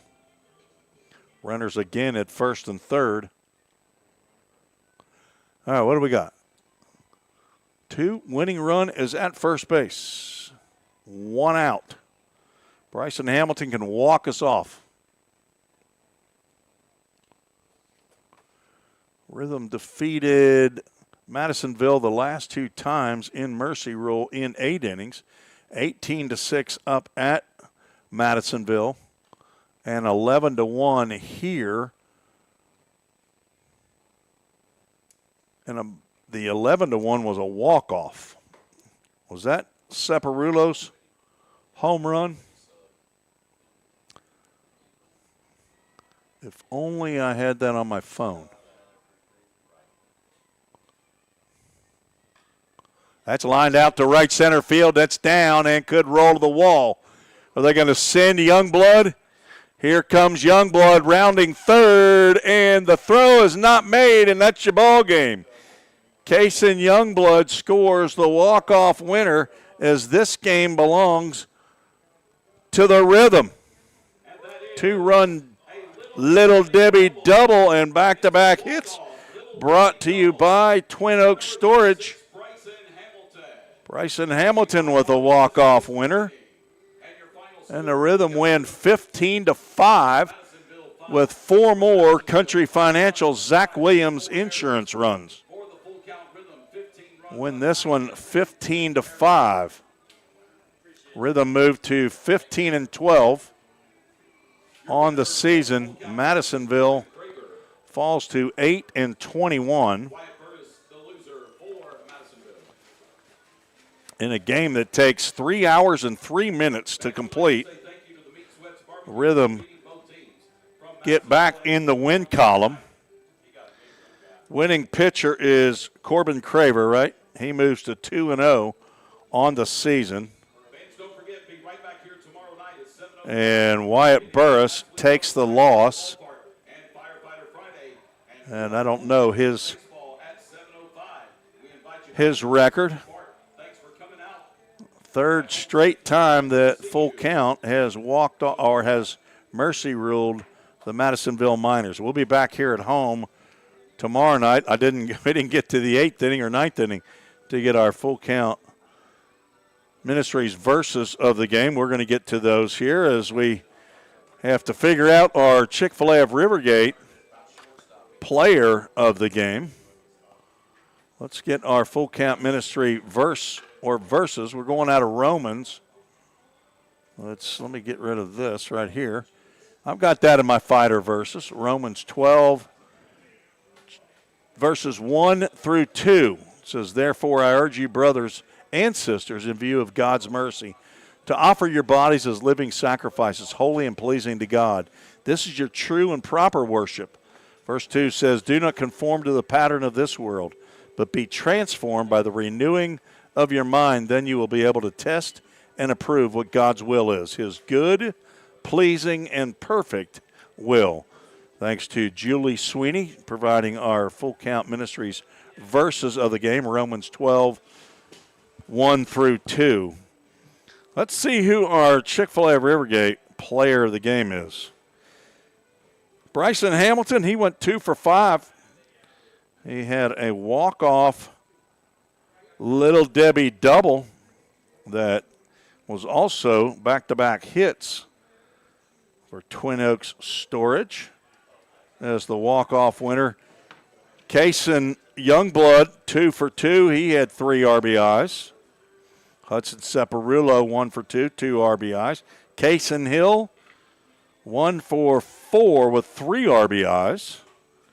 Pitching-wise, Corbin Craver, 3 innings, got the win, 2 hits. We're going to have to go hitters. All right, I'm going to go Hamilton and Youngblood. 2 hits apiece and 3 RBIs apiece.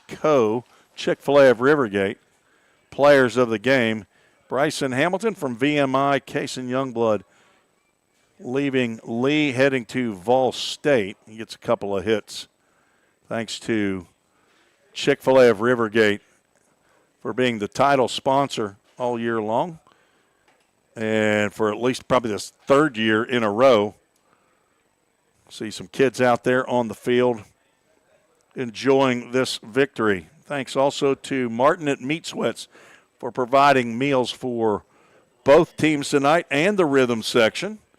Ken Stegall, not to be confused with Keith Stegall, a country music songwriter, I believe. And Chris Freeman, he's outie.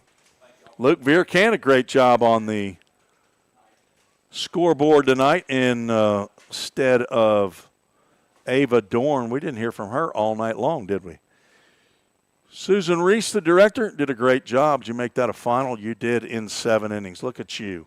I mean, nothing gets by you. She'll be off tomorrow night. She's going to be at the house waiting for the Snapkas to show up from Mississippi. They might be here early enough to get to the ball game. I know Reese Snapka wants to get here.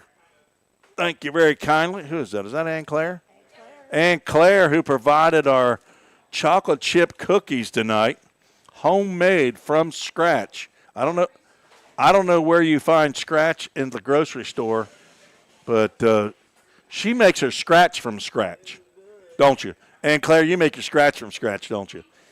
She's pretty amazing. She's a high school student that is earning college credits at Volunteer State Community College, the oldest daughter of Brandon and Brooke Jaggers. Brandon is the president of Full Count Ministries.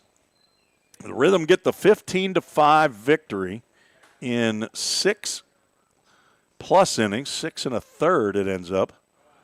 And Corbin Craver with the win. He joins Luke Vierkamp and who's our other 2-game winner?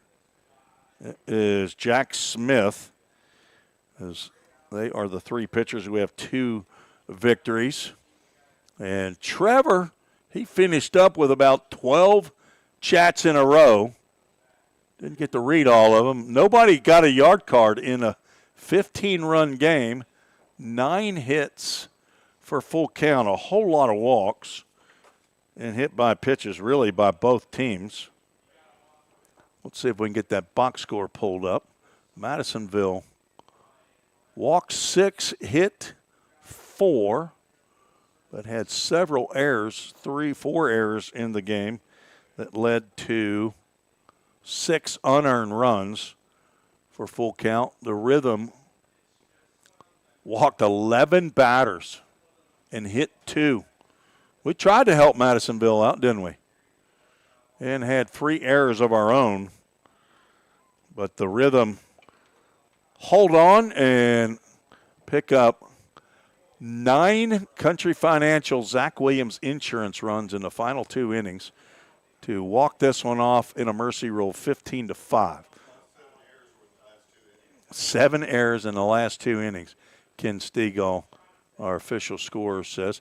Henderson Flash in game 2 after dropping game 1, leading 6-4 over the Hoppers as they try to split the doubleheader, and it looks like they've stopped playing up at Fulton 6-2. The Railroaders were leading in the top of the 5th. That did not get completed. Paducah with 2 on, nobody out in the top of the 5th. So that game might show as suspended. I'm not sure if they'll be able to pick that one up or not. Tomorrow night, the Rhythm will host the Hoptown Hoppers here for the final game of a 3-game homestand before going on the road to Fulton on Saturday night, off night on Sunday, and then the final week, 5 games in 6 days, as the season will end a week from Saturday, and then the playoffs will start. If you're still around, the playoffs will be the second-place team will take on the sixth-place team in a 3-game series, and then 4 will play 5 in the 3-game series. The first 2 teams, first and second place, will get a bye into the second round, the semifinals. Right now that's looking like Henderson and Hoptown in whatever order. Full Count gets the win, 15-5. Great job again tonight by the Rhythm section and the Chick-fil-A of Rivergate players of the game, Case and Youngblood, Bryson Hamilton, get it done. Thanks to all of our sponsors, all of you who chimed in on the YouTube chat. Let me make sure I didn't get any final emails. Nobody sent an email to treesports@gmail.com. That's okay. My feelings aren't hurt. We're going to head to the house. Talk to you again tomorrow night for Josh Carmen, general manager and head coach, and for my lovely wife, Susan Reese, the director of the broadcast. Ken Stegall's still in the building. He's getting his meat sweats barbecue sandwich ready to go. Take it home to his wife, Martha. Is that right? Martha. She might want part of that. This is Tim Reese saying God bless you and thank you for watching another exciting edition of Full Count Rhythm Baseball right here on the Full Count Broadcast Network. Good night, everybody. This has been another Full Count Rhythm Baseball game presented by Full Count Ministries and Chick-fil-A of Rivergate. We'll see you next time right here on the Full Count Broadcast Network.